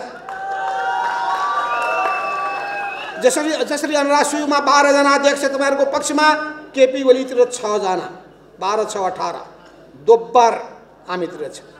पदाधिकारीमा पनि हामीसँग 12 जना, हामीसँग 10 जना, 2 जना हो हामी वरिष्ठ नेता छौँ, म र झलनाथ कमरेड 2 जना, उपमहासचिव हुनुहुन्छ घनश्याम भुसाल 3 जना, 4 जना हुनुहुन्छ उपाध्यक्ष हाम्रो भीम रावल, युवराज गेवाली, अष्टलक्ष्मी साक्य, वामदेव कर्ण पनि हाम्रो साथमा हुनुहुन्छ। अनि त्यति मात्रै होइन, 3 जना सचिवहरू कमल गोकर्ण विष्ट, योगेश भट्टराई, भीम आचार्य, 10 जना हामी छौँ। केपी ओली, ईश्वर पोखरेल, विष्णु पौडेल, अनि त्यसपछि प्रदीप देवाली र पीएस गुरुङ 5 जना मात्रै छन् बिचराहरू, अनि हामी 10 जना छौँ। अनि स्थायी कमिटीमा हामी 22 जना छौँ, 12 जना हाम्रो पक्षमा छन्, केपी ओलीसँग 10 जना मात्रै छन्। अनि उनले किन भङ्ग नगर्नु सबै कमिटी? पोलिट ब्युरो 44 जनाको छ, 24 जना हाम्रो पक्षमा छन्, केपी ओलीको पक्षमा 20 जना छन्। अनि पोलिट ब्युरो भङ्ग किन नगरौँ? केन्द्रीय कमिटीमा केपी ओली 90 जना छन्, वामदेवले 7 दिन बित्तिकै 97 जना हामी छौँ। त्यसो हुनाले कमिटीले किन भङ्ग नगरौँ? त्यसो हुनाले बाटामा हिँड्दा 23 जना केन्द्रीय कमिटीमा थपिएछ। एकैचोटि केन्द्रीय कमिटीको सदस्य सङ्ख्या 456 बनाइएछ। एकैचोटि 456लाई बढाएर 556, 556लाई बढाएर 1199, यही पाराले उनले त्यो कमिटी होइन, त्यतिकै तमासा मेला भेलालाई कमिटीको नाम तय गरेको दिएका छन्। त्यस हुनाले उनले भनेको विपक्षीहरूसँग मिलेर सरकार गिराउने कामको षड्यन्त्र तपाईँले गर्दै हुनुहुन्छ। तपाईँले पुष्पकमल दाहालसँग तपाईँले साँठगाँठ गर्नुभएको छ। अनि पुष्पकमल दाहालले बोलेको कुराको तपाईँले खण्डन गर्नु भएन अरे। तपाईँले राष्ट्रिय हित विपरीत काम गर्नुभएको छ, सरकारको समर्थन तपाईँले गर्नुभएको छैन, विभाजनमा लाने काम तपाईँले गरेर हुनाले तपाईँलाई कारबाही गरेर किन ननिकाल्ने? हिम्मत छ निकाल्ने, निकाल्नुहोस् त, सहेर बसिन्छ। त्यस हुनाले हामी लत्रेका छैनौँ। पत्रकार साथीहरू कहाँ हुनुहुन्छ? लेख्ने लेखकहरू, उहाँलाई पनि फोन गरेर म भनिरहेको छु। त्यस हुनाले तपाईँहरू साथमा हुनुहुन्छ। हामी देशैभरि अहिले पनि अब हामी भेला गर्नेछौँ। मुस्लिमहरूको नेपाल मुस्लिम इतिहास सङ्गठनको राष्ट्रिय भेला गर्दैछौँ। हामी नेपाल उत्पीडित जातीय समाजको दलित समुदायको राष्ट्रिय भेला गर्न गइरहेका छौँ। हामी अब छिटै नै सम्पर्क मञ्चको राष्ट्रिय भेला गर्नेछौँ र हामी छिटै नै मजदुरको राष्ट्रिय भेला गर्नेछौँ। हामी बुद्धिजीवीहरूको राष्ट्रिय भेला गर्नेछौँ र अरू पनि विभिन्न वर्ग तहको पनि राष्ट्रिय भेला क्रमशः गर्दै जानेछौँ। त्यसपछि सुरु हुनेछ हाम्रो क्रम जिल्ला भेला। जिल्लामा तरङ्ग पैदा गर्नेछौँ, तरङ्गित गर्नेछौँ। हामी मेचीदेखि महाकालीसम्म, हिमालदेखि तराईसम्मका प्रत्येक जिल्लामा हामी प्रशिक्षण अभियान पनि चलाउनेछौँ, सङ्गठन निर्माण गर्ने र सुदृढ गर्ने अभियान चलाउनेछौँ। त्यो नेकपा एमालेलाई बलियो बनाउनका लागि। नेकपा एमाले हाम्रो हो, केपी ओलीको होइन। त्यस हुनाले अब केपी ओलीले जालझेल गरेर कानुनी हिसाबले कब्जा गरे भने विचार गरौँला, होइन भने नेकपा एमाले हाम्रो हो। केपी ओली बिमाले हुन्, सीमाले हुन्, उनी यो पार्टी छोडेर गए हुन्छ। त्यस हुनाले प्रिय कमरेडहरू, तपाईँहरू यो जुन विद्यार्थीहरूको राष्ट्रिय भेला भइरहेको छ, यो राष्ट्रिय भेलामा फेरि पनि तपाईँलाई म हार्दिक स्वागत गर्छु र तपाईँहरूको यो उत्साहले मलाई पनि उत्साहित, हामी सबैलाई उत्साहित गरेको छ। तरङ्गी त्यसको कुप्रचार के भयो थाहा छ? राष्ट्रिय भेला हामीले गरिरहेका छौँ चैत 4 गते। 3 गते त अर्को आएछ समाचार, योगेश भट्टराईको हस्ताक्षर भएको पार्टीभित्रको विषम परिस्थितिको कारणले राष्ट्रिय भेला स्थगित गरिएको छ। के पो भएछ सोधे मैले फोन गरेर, कहाँ हुन्थ्यो कमेन्ट, मेरो हुँदै होइन भने नक्कली सही गरेर अर्को पठाइदिएछ। यी जाली झेलीको कुराको कुनै जति वर्णन गर्यो भने पनि हजार जिब्रा भएका शेषनागले पनि उसको वर्णन गर्न सक्दैन। त्यसो हुनाले यी सबै चिजलाई चिरेर तपाईहरु उत्साहका साथ, उमङ्गका साथ आफ्नो आफ्नो कार्यक्षेत्रमा जानुहोस्। कलेजमा, युनिभर्सिटीमा, प्रत्येक शिक्षण संस्थाहरूमा तपाईहरु विद्यालयमा यही सन्देश लिएर कम्युनिस्ट आन्दोलनलाई जोगाउने, सबै पार्टीलाई एकताबद्ध बनाएर लिएर जाने, पार्टीको क्रान्तिकारीकरण गर्ने, कम्युनिस्ट आन्दोलनको रक्षा गर्ने, मार्क्सवाद लेनिनवादले देखाएको बाटोमा दृढताका साथ अघि बढ्ने काममा तपाईहरु बडो उत्साहका साथ, उमङ्गका साथ, संकल्पका साथ अगाडि बढ्नुहोस्। जित हाम्रो निश्चित छ। यही भावना व्यक्त गर्दै तपाईहरुसँग बिदा हुन चाहन्छु। धन्यवाद।